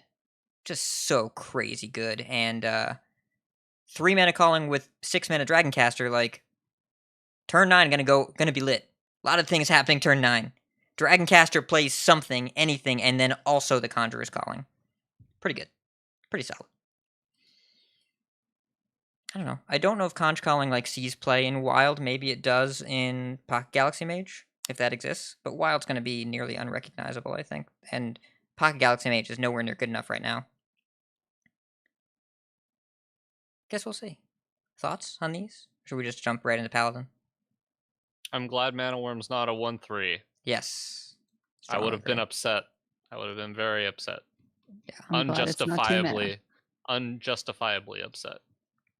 No, justifiably. It would have been a 1/3 that scales like that in a Ray of Frost format. Like, you wouldn't. That's Secret Mage does not need to get that much better. Yeah, I'm glad that it was dead for the amount of time that it was dead. I would have rather they just made it a 1/2 and didn't print Ray of Frost, because then everyone would have been a happier person. I will agree with that. Yeah.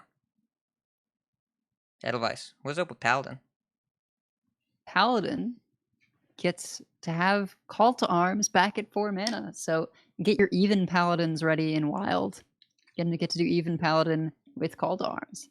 That'll actually be super exciting once you get the new expansion, because maybe you can even do some kind of weird dude even Paladin, because I believe level up is still 6. And the new card for Core Set that gives your Silverhand recruits +1 attack for the rest of the game is a 2 cost. So you could get some nice, even Silverhand recruit action going on. Get your air raids going. What's up with your air raids? Dry Gulch Jailer. Yeah. Is a 2-drop that you could Call to Arms out. Yep. There's Dry Gulch Jailer. What is this called? What is this Call to Arms card? I haven't seen it before. Balloon Vendor. Huh. Yeah. It's similar to a card they printed in Magic called Collected Company that they also banned. Call to Arms is the original Botticus meme on this show. For those of you that were not playing during Kobolds and Catacombs, Call to Arms, 4 mana spell, summon 3 minions that cost 2 or less from your deck. It was real good. And then they printed... It was broken. It was way too good. It wasn't just good, it was way too good. And I did not think it was playable. Yes. In Kobolds, it was way too good. In Witchwood, it was super broken. Because in Witchwood, we started playing even Paladin, so we didn't have any 1-drops to whiff. It was exclusively really powerful 2-drops that you always hit. Because when you weren't playing even Paladin, you had to play 1-drops. You had to play like Righteous Protection or whatever. But when you just cut all the 1-drops from your deck, Call to Arms is 4 mana, draw 3 2 mana minions, gain 6 mana. It was very good. Quote unquote had to play Righteous Protector, one of the best 1-drops ever printed. But yes, you did play that card. Yeah. Yeah, there were points, Barstool Dog saying in chat, there was a point where Call to Arms was so good you would just run Millhouse if you owned him. Because you would just yank a 4/4 out of your deck next to... and also, that deck had a quality at 2 mana, so sometimes you would just yank a Pyro and then just have Pyro quality whenever you wanted because they were both 2 mana. it was something. It was something else. I'm glad this card is not still in standard, Yeah. because Even for And- that and I week. don't there even was- want to know what they would be doing with this card in standard. There was the unusual RNG of 1, do you roll Knife Juggler as the first recruited minion? And 2, where do those juggles go? Yeah. Oh, and Or do you get both of them as your first 2 minions and then it goes off? Yep. and there used to be, before they changed the trigger rules as well. It was weird because the way that spell triggers used to work, if you call to arms out wild pyromancers, they would pop. They would trigger because spell validation didn't exist yet. So you would recruit out, like, there were some games where you would pull out two wild pyromancers, you'd call to arms, then everything you just pulled out would just instantly die and you would concede in shame. What a strange time. So yeah, this card will be good. This card will be played. Yes. One One of my favorite cards, though, on the list is next, and it's back. Power Word Shield. Oh, how I missed you. Drawing a card. It costs another mana, but we get a card for it. Sethic Veil Weaver rejoices because Power Word Shield at 0 mana, even with Sethic, and what's the 2/5 name? Stormwind Knight? Nesmani Bloodweaver. No, Bloodweaver. Bloodweaver. Yeah, with both of those, I'm excited to have this card back. I don't know that it competes with anything else, but we can put it back in our decks and not be upset about it. So we went very yeah, different directions with this. Because what I'm going to do is I'm going to go to Wild. And there's a new Shadow Visions, and there's an old Shadow Visions. And so I'm going to build a Gross Combo Priest deck and kill people on turn 3. Because you get Power Word Shield back, and you have Radiant Elemental, and you have 4 copies of Shadow Vision, so that just means you effectively have 6 Inner Fires and 6 Divine Spirits, and then your opponent has no life. You kill them. Especially if they're Dark Glaring and they leave up 1 minion, boop, boop, boop, boop, boop, dead. Yeah, Potion of Madness is in that format too. Can they like revert that card to non-existence? Can they just put it in a different game? put that in Magic the Gathering. Just give it over there. I don't know. Get rid of it. I mean, don't worry, Hat, because there's a card in the next section for you that, Okay. of course, you left to yourself. Okay, We can. there's a lot going on in Rogue. We can lose to that combo a lot playing the deck that both you and I really want to play. okay. Come the patch. So we'll start off by saying the thing that we wanted the last time we all got together. Quest Rogue is back, baby. Is here. Is back. Oh, let's go. And this is OG original Super Busted Quest Rogue. For those of you that weren't around for this, because I remember, I think I told the story relatively recently. Someone brought up, I was talking to Canoodles, and he was like, "Oh yeah, I've been playing against a lot of Quest Rogues." And I was like, the hair on the back of my neck stood up. It's like, "What are you talking about?" "Oh, Bizarre Burglary in current standard. That quest. Oh yeah, ha ha ha ha ha." But we're so ingrained with original Quest Rogue. The original Quest Rogue was you played a quest on turn 1. After you play 4 minions with the same name, you get a 5-mana spell that says for the rest of the game your minions are 5/5. This was broken. They nerfed it twice, and then they nerfed it a third time by changing the mechanics. And they nerfed a card around it when Giggling Inventor came out, which I guess is luckily not getting reverted to 5. So a couple things have changed since this was in Standard. In Standard, prep reduced by 3, so you would just pop the quest and then play it for 2 mana if you had a prep, and then kill your opponent.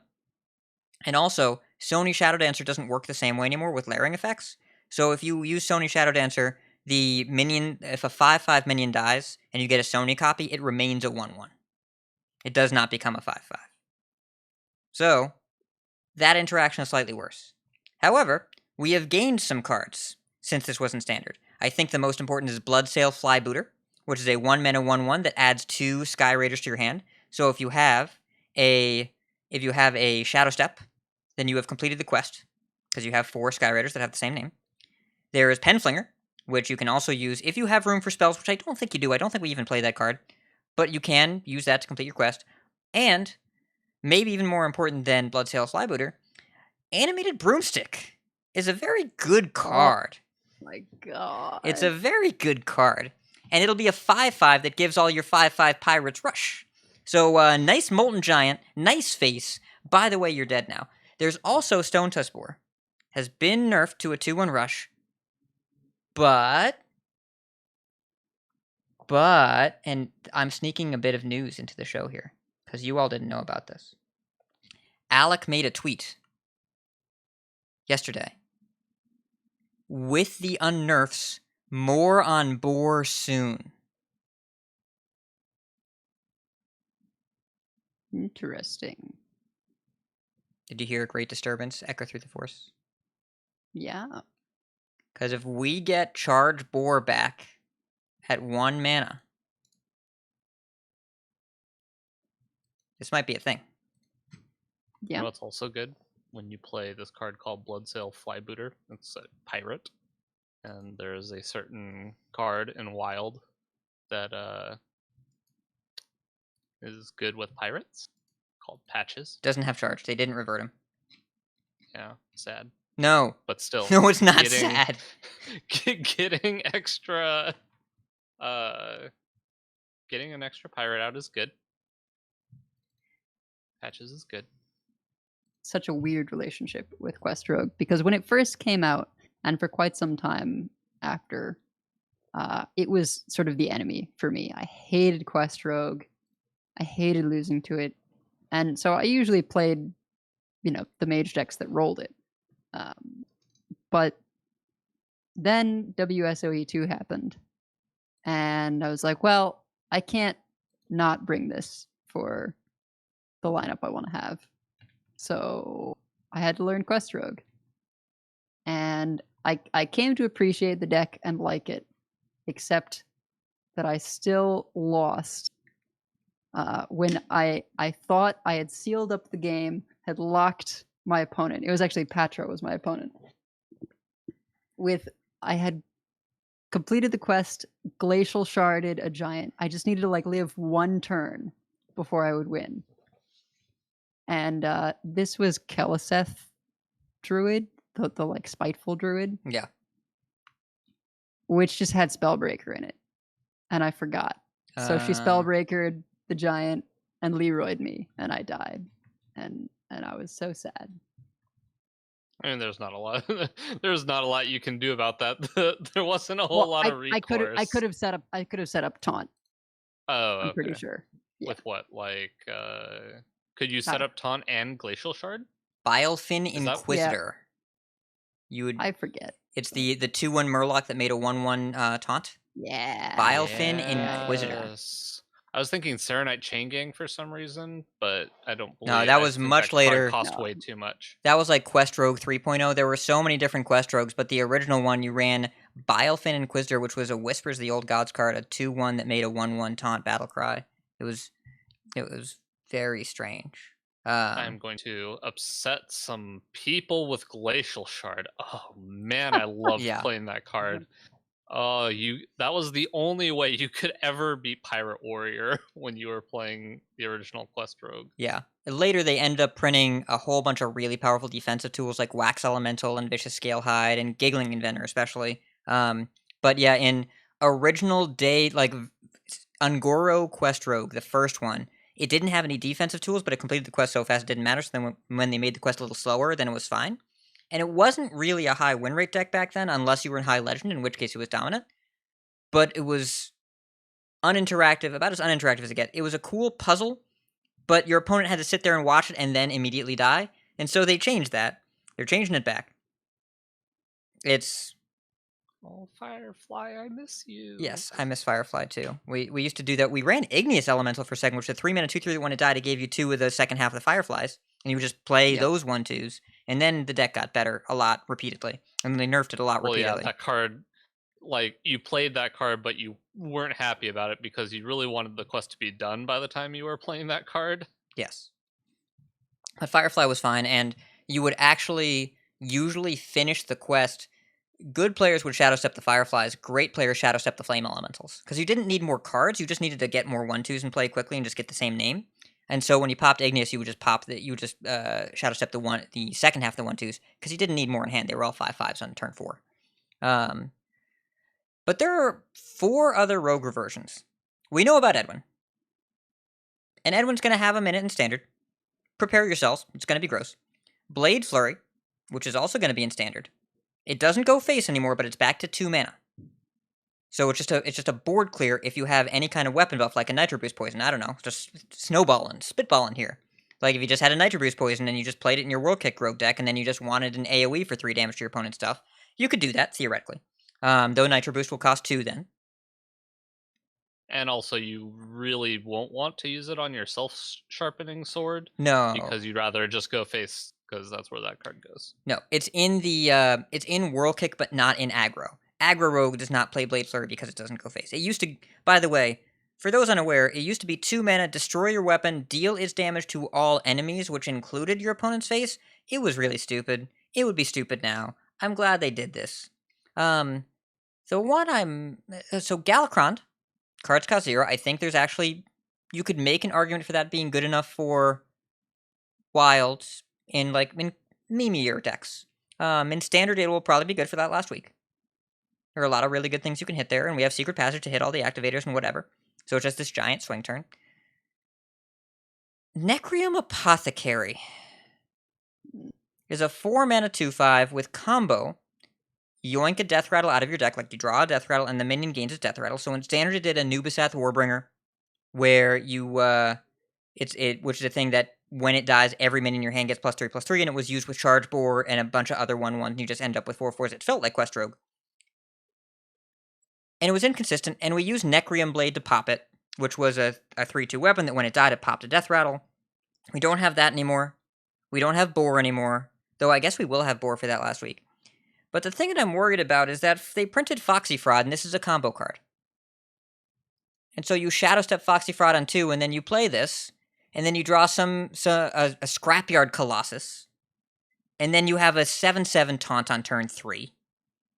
And then I quit the game and go play some Hades. Like, I don't know. I don't know how it's going to go for sure. I like Rogue a lot. I really like Rogue. Every iteration of Apothecary Rogue I hated playing with and against, and I'm just really not looking forward to this being run, and I'm sorry that Wild players have to deal with this in Foxy Fraud. I hope it's bad. But it's spooky. I mean, we don't have the weapon in Standard, so I don't think you'll have to deal with that much for the Franken meta. We have Broom. Yeah, that's not the same thing. No. Like, the Yeah, weapon it also activated the adds Death a Rattle, mana. so it gave you an extra trigger. Yeah, it also adds mana because you can't go Broom to trigger the combo for the Apothecary and still rush the Apothecary, so you could Shadow Step the Broom, though. Yeah, it's... But also they have to have a minion with more than 5 attack, which you're probably losing most of those games. I hope that this isn't viable and doesn't have the tools, because when it's been good, it's been... Even when it's been questionable in terms of win rate, it is one of my least favorite play experiences ever. And I just hope it's bad. But we'll see. And in Wild, Well- yeah, chat is saying it gets Deathwing Dragonlord, which is a 12/12 that when it dies, drop every dragon in your hand into play. And if you get that going on turn 2, where you do have the weapon, it's... I don't know, it's a lot of dragons. Well, remember when I was saying I think you could revert all the Galakrond Shaman nerfs and it would not be too broken? I guess we're going to find out, because over in Shaman, we have Corrupt Elementalist going back to 5 mana, Invocation of Frost going back to 1 mana, Dragon's Pack going back to the full stats? Yes, I The believe full so. pile, yep. Yep. Yeah, and Flame Tongue Yet Totem another back Bodicus to meme. Yes. Flame Tongue Totem to 2 mana O2, Love which this. is actually a change, not a nerf reversion. So it had been 3 mana as O3, now 2 mana O2, and this was part of a comment on Mana Worm as well, that they may want to have Mana Worm and Flame Tongue Totem come back into the core set at a future time, and when that time comes, they want them to be these changed versions so that they are more balanced, which, great. Yeah, I think both are instances where the mana cost change killed the card, and this makes it playable but worse. So I like that a lot. Also, yes, please, being able to run Flame Tongue in Totem Shaman. Good stuff. Even Shaman, yeah. Yes. Yep, very excited. And about that. also Totem Oh, Shaman I was in saying Standard. Totem Shaman, yeah, in Standard. Oh yeah, also Both that. are Yeah, good. Yeah, because copying Flame Tongue with Totemic Reflection is a lot of power. Ooh. It's a lot of stats. Yeah, It's hot in nice. here all of a sudden. And then you play the weapon Splitting on the X. follow up. Yeah. Oh man, that's so much damage. It's like a mini bloodlust. But in Wild, have fun with your 1 mana 9 damage back because Spirit Claws is going to 1 mana. But you don't get spell damage totem anymore. You're gonna roll strength totem. You don't get spell damage totem anymore. You do for this week. But I feel like with the amount of spell damage they just added to Shaman, I kind of don't care that we don't get spell damage totem anymore. Yeah, because you can use Zappy Boy. The nature spell damage doesn't count. At least I don't think it counts. I mean, even so, you've got Phoenix, you've got like there's enough spell damage to go around. If there's a wild deck that has Spirit Claws into Imprisoned Phoenix as a real curve, I'd be very surprised. Not saying that you couldn't do it, but like from what I know about Wild and the screenshots I see of Secret Mages and Dark Lair Warlocks, I feel like that curve is probably not as competitive. We have to see how the spell damage interaction works because we still don't know if Primordial Studies can find nature spell damage stuff, and if nature spell damage counts as spell damage for Cram Session or Spirit Claws or whatever. I don't think it does. I would say that nature spell damage and spell damage are functionally different things, even though they have the same word nested. Because if you played a Primordial Studies and you found nature spell damage, and you don't have any nature spells, it kind of sucks. Although Lightning Bolt is a nature spell. I feel like that's not going to be hard to come by in Shaman. I don't think it will be, but I don't think that generic spell damage matters cards will suddenly start caring about tags. I think they will look for cards that specifically say spell damage. So if Spirit Claws does that, it will not see that if you play a Brucon. Sure. But I guess I'm not feeling like those specific types of spell damage are what's going to make it good. I feel like the Zappy Boy is going to be strong. Oh, yeah. And any other cheap spell damage, honestly, just because you've got Crackle and Lightning Bolt and stuff in Wild, so you can actually just play a straight burn deck, and their Spirit Claws is just 9 damage. Yeah, as long as you can beat Reno Jackson. Because if you can't kill them by Reno Jackson, then you got a problem. But maybe you run Bird, which we'll get to in a second. Maybe you run Bird and shut it off. I don't know. I'm curious to think about it. I'm curious. All right, ready? I got it for you. Odd Galakron Shaman. And we get Zentimo back. With Invocation of Frost going back to 1, Corrupt Elementalist going back to 5, Dragon's Pack unnerfed. Which totem are you summoning? I don't know. I just want to play odd cards, I guess. Yeah, well, sure. Because it sounds like the totem I'd want to summon most turns is spell damage totem. Totem. It's gone. Oh, yeah. no, I was thinking Strength Totem, right? Yeah. Strength Totem is good in the Galakron deck, but I am still sad that we're losing that one. You probably just play even cards too, and not put you probably just 9 mana 7/9 in your deck. Well, Galakron Shutterwalk Shaman as well. You can put Serenite back in. Yep. Lot going on there. But first, let's talk about easily the most exciting reversion of them all. Boticus with Warlock, take it away. This card was nerfed. Fiendish Rites. I guess it used to cost 3. Yeah. It did. It was quite good. Now it cost 4, but it's going back to 3. This was I don't remember why this got nerfed. I'm assuming Galakron Warlock was this was during the nerf where all of the Galakron cards I think got they made them all a little worse because Galakron was a little too popular. So you played this in Zoo. Yeah. This was in Zoo. It was 2/2/1s and buff your board. Like it was a bunch of damage. So it was a little bit too efficient, and you could do like coin cultist into Veiled Worshipper, and it was a really nice curve. It wasn't overpowered, but it was good enough that you would add Galakron to Zoo specifically to activate this card because it was good on rate at 3, and they just didn't want the Galakron cards to be good on rate. So they just changed it when they changed all the other stuff. Yeah, I mean, it made sense, but also it's not the spiciest of unnerfs. So No. it's in the list, but I think we can move on to some real, at least one real spicy unnerf. Yeah, go ahead and take the warrior cards, and then I'll take the neutrals. All right, so warriors got Scion of Ruin, going back to 3 mana. Nice. Which is good, because we don't see that card anymore. And that card's pretty good at 3 mana. Bloodsworn Mercenary back to a 3/3. Don't know how relevant this is, but it's here. And then there's this little card that most of you probably don't really know a whole lot about. It's called Charge. And yeah, this card was very powerful because it was 3 mana, give a minion 2 attack and charge. So you could just kill people with mountain giants. And that's a lot of what people did. And I did a quick check on things you can do. I saw a cool meme on Reddit about somebody corrupting the 2 mana card a bunch of times till it got enough attack where you could charge and copy it, and that's great. But I thought of the next level. So we put Magtheridon in our deck, which costs 4 mana. And then we somehow have a way to kill all 3 of the other minions at some point for free.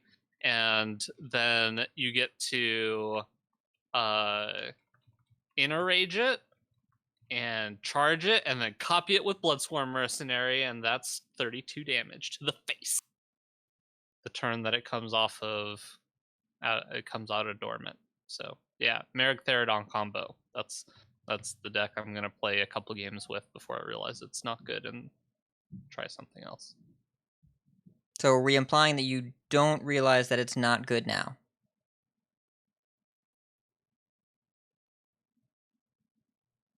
What do you mean?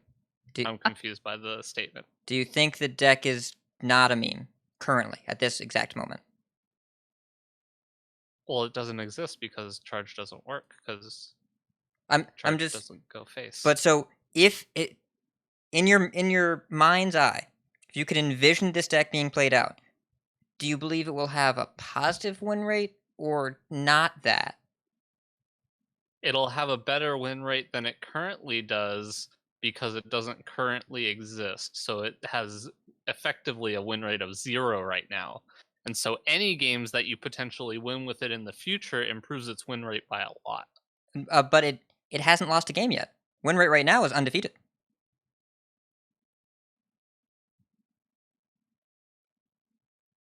I'm seeing your logic and I don't like it. I'm gonna leave these pauses in the show. I wanna really let these pauses sink in during the show. Gotta make sure they stay in there. So 8 mana, you can do an OTK with the Wind Fury Worgen. You can, yes. Oh. Because charge, the Wind Fury Worgen, double Inner Rage. Oh, it requires both of them. Well, if you aren't including Bloodsworn. Oh, okay. But yeah, double Inner Rage, double the Paladin Warrior dual card. I forget the name. Commencement? No, not that one. Ceremonial Maul? Shield of Honor. Shield of Honor. Yes. Shield of Honor. Got it. Yeah. Yeah, because Shield of Honor is a mana reduction from Rampage, you can fit it in for those kinds of combos easier. So actually, if you're throwing in a mercenary, you get a lot more flexibility. I think that would be the OTK deck to go with. You just take your usual. Well, you could run both. Magtheridon's Rage just one Warrior card, Shell, right? Magtheridon's just one card, but and you could set it up where the Magtheridon is in play for a turn. They have their 1/3s and then they die the next turn. And then you get a board clear in addition, so if they have any pesky taunts in the way, you don't get screwed. These are my plans.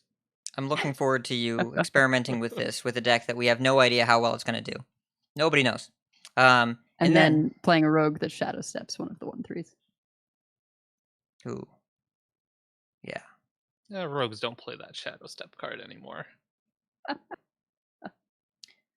we've also, to wrap up the section, we do have some spicy neutrals.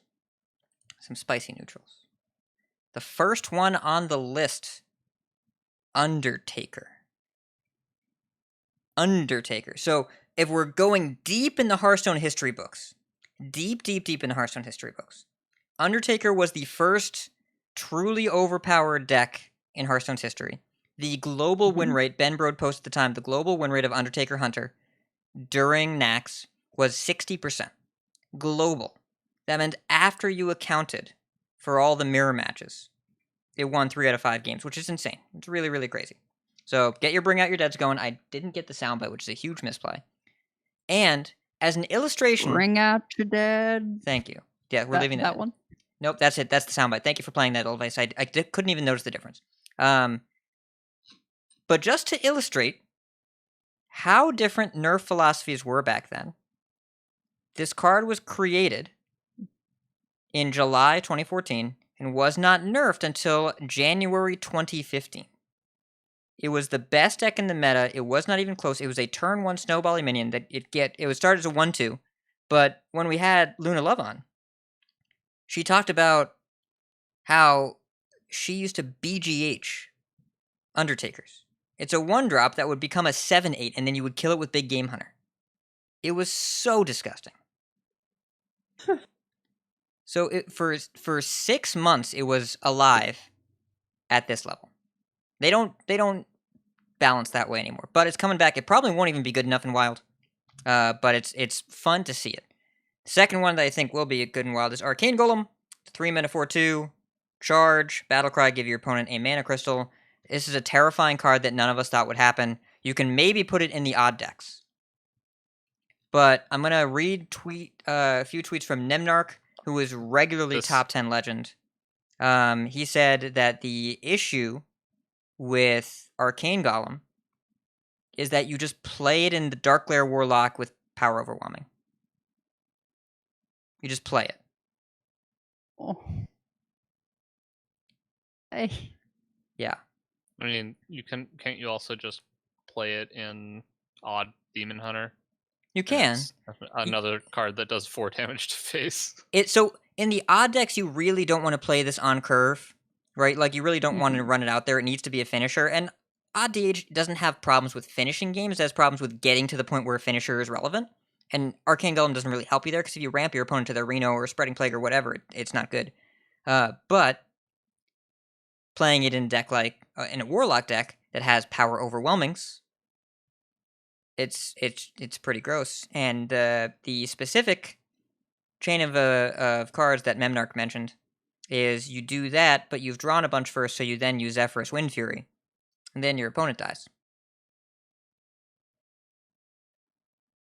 But that's I'm beginning to see where Warlock benefited from all of the card unnerfs, and it wasn't in their class cards. Yeah. Yep. Are you all ready for the Doge Apocalypse? Because he's about to drop a bunch of subs on us. I just know it's coming. Raw audio listeners, how you doing? Live watchers, we've been so lucky that all of you are tuning in for these live broadcasts. There are, there it is. There are, we've had 70, 80 view counts during these live shows. Really, really awesome to see. Thank you so much for being here. And Doge, thank you so much for those 5 subs to Creepin33, Solo in It, Savage Brute, Samsy's Ghost, and Stilltron. Thank you so much. Good, I left Doge in the thank you section. I didn't delete it this time because I knew it would come. We've also got Leper Gnome. We're back to giving big hugs, and we've got Knife Juggler. Back to 3-2.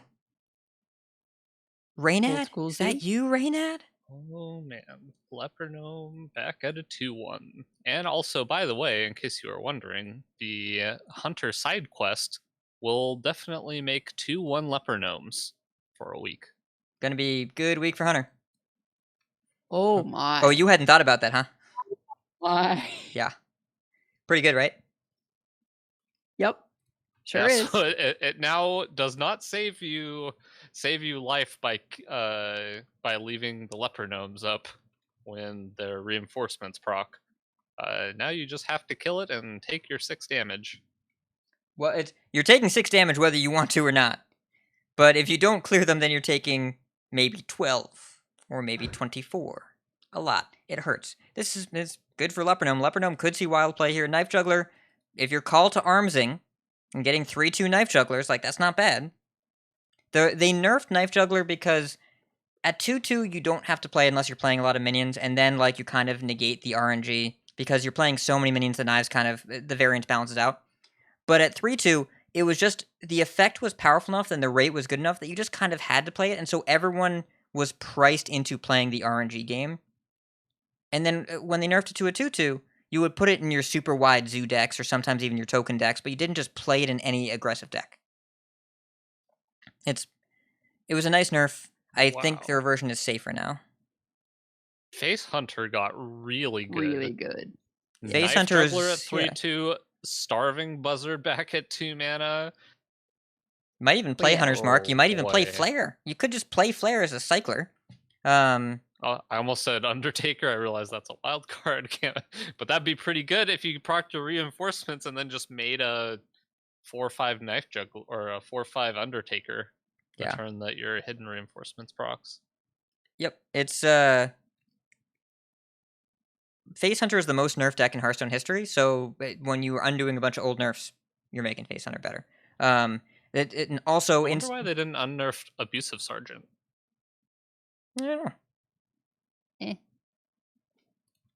I mean, we'll have it in Classic.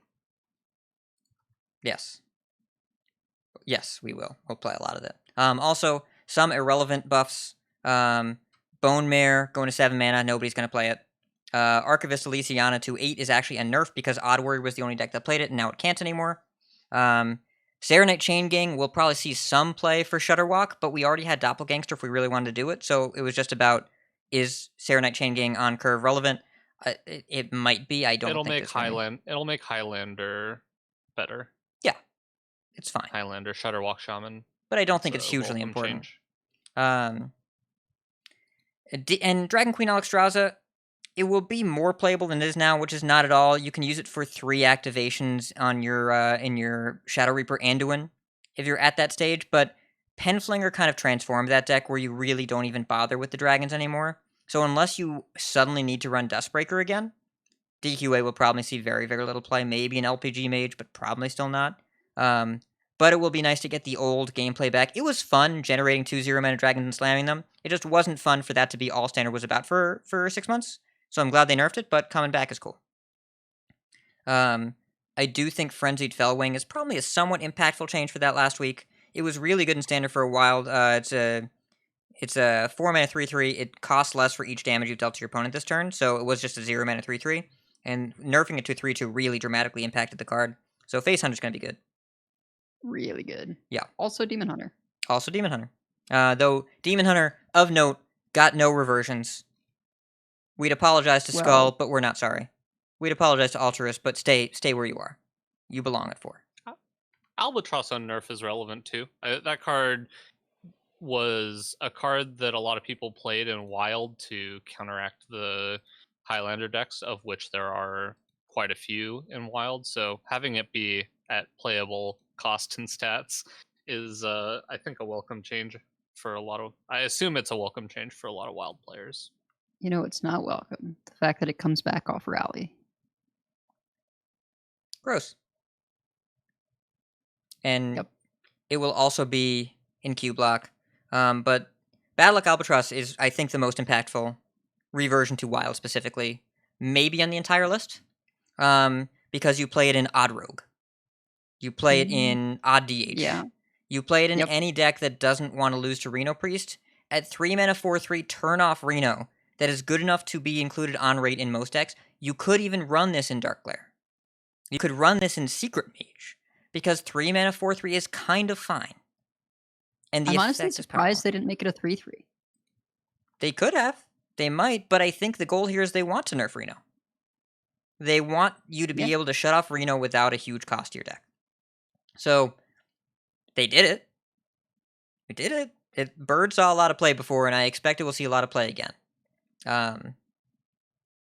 Interesting set of reversions. I was expecting Giggling and Faceless Corruptor, but they didn't hit either of those. They probably could have done Corruptor. Giggling, I'm glad didn't go back to 5, but like they could have done it. I'm so glad they didn't do that to Giggling and Venner. Oh my god, that card was obnoxious.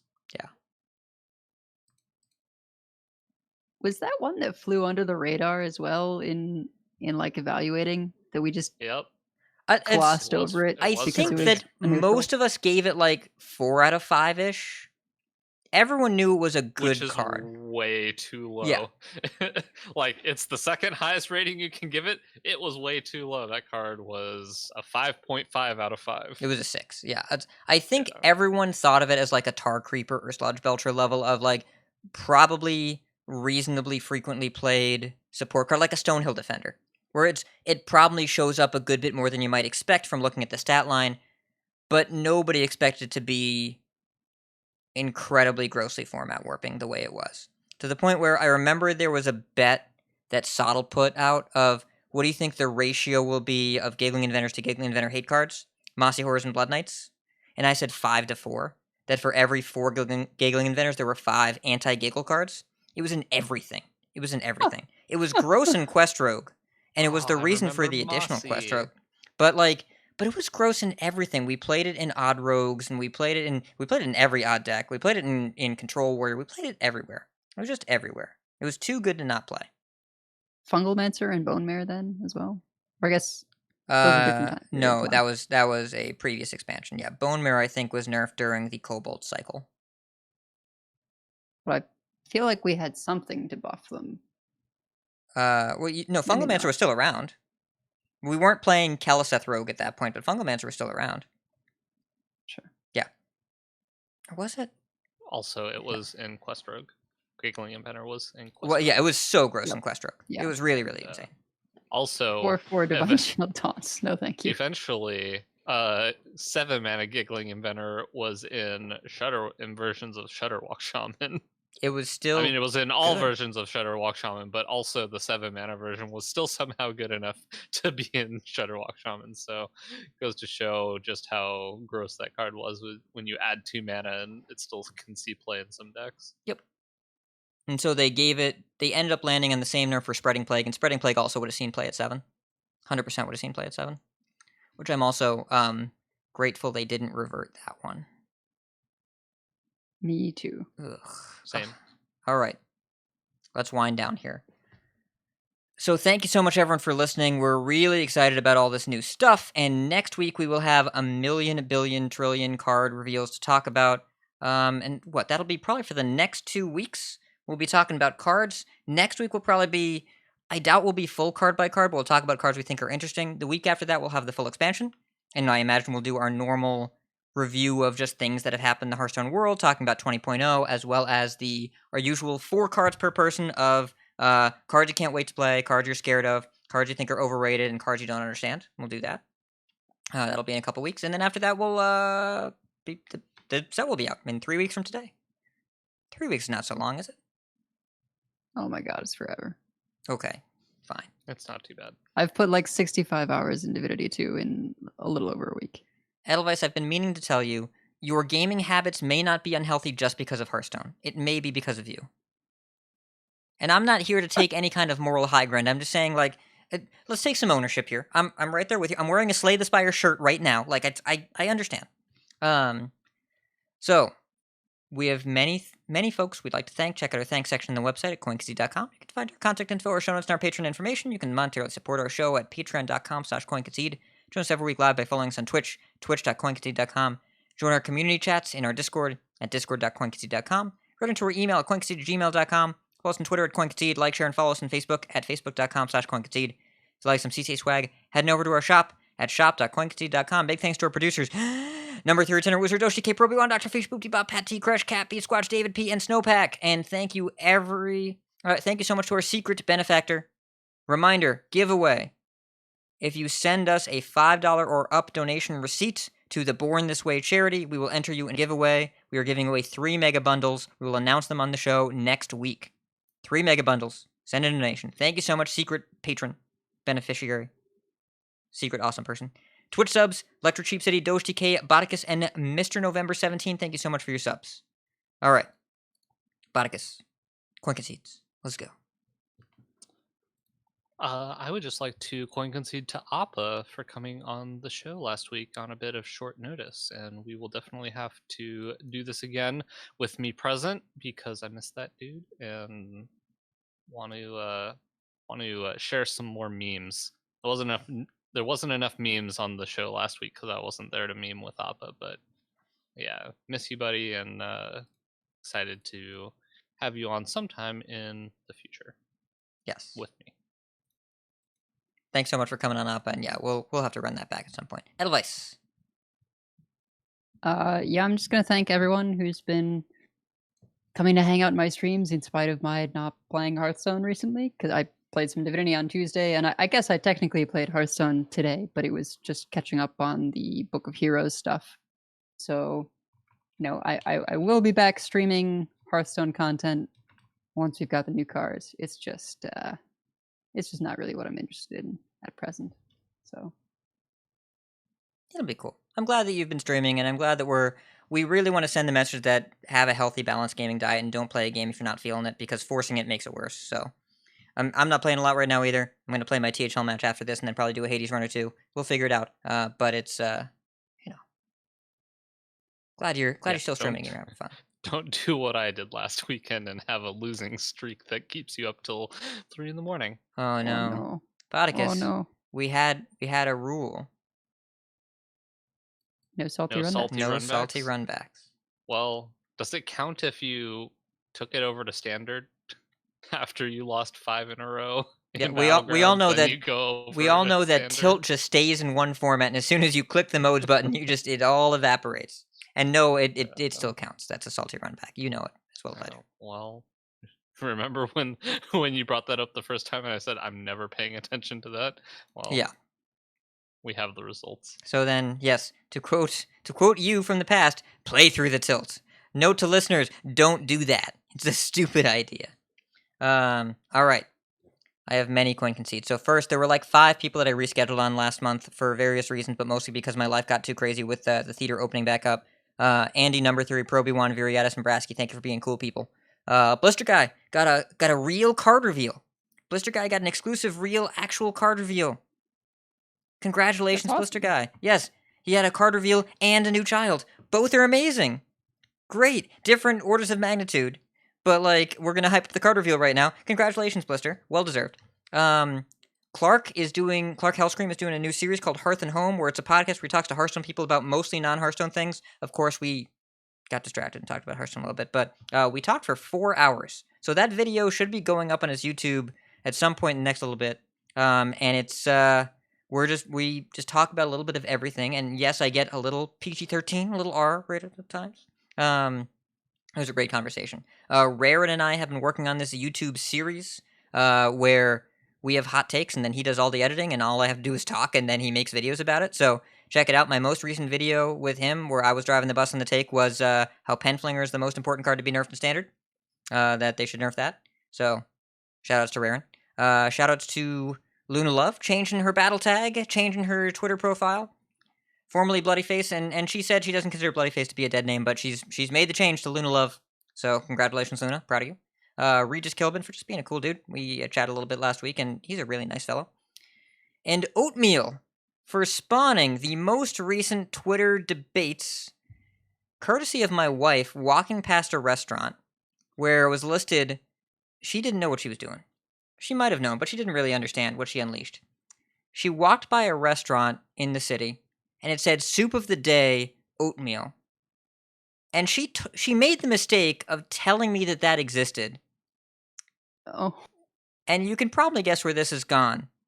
But there's been a lot of Twitter discussion about the classification of oatmeals and soups. And I may, on that Hearth and Home video, have gone on like a 30-minute rant about how you can't do that. I just appreciate Twitter for being fun and talking about soups and also oatmeals, which is not a soup. Once again, we fall on opposite sides. If you of ordered a food soup of debate. the day at a restaurant and someone brought you oatmeal, what would you do? Don't answer the question. We have to end the show. So keep calm. Well, Go ahead. You wouldn't order oatmeal. You would order a cheeseburger with a chocolate milkshake. I No. understand. actually opposite. I wouldn't order soup. I don't like soup. but I do like oatmeal. Yeah, right. You don't like soup, and you do like oatmeal because oatmeal's not soup. I get it. So, Dang it, I failed. Oh. so keep calm and get in meaningless Twitter arguments. And if you see us on ladder, coin concede. Coin concede. Coin concede. All right. Cool. Thank you so much for coming, everyone, and we will see you next week.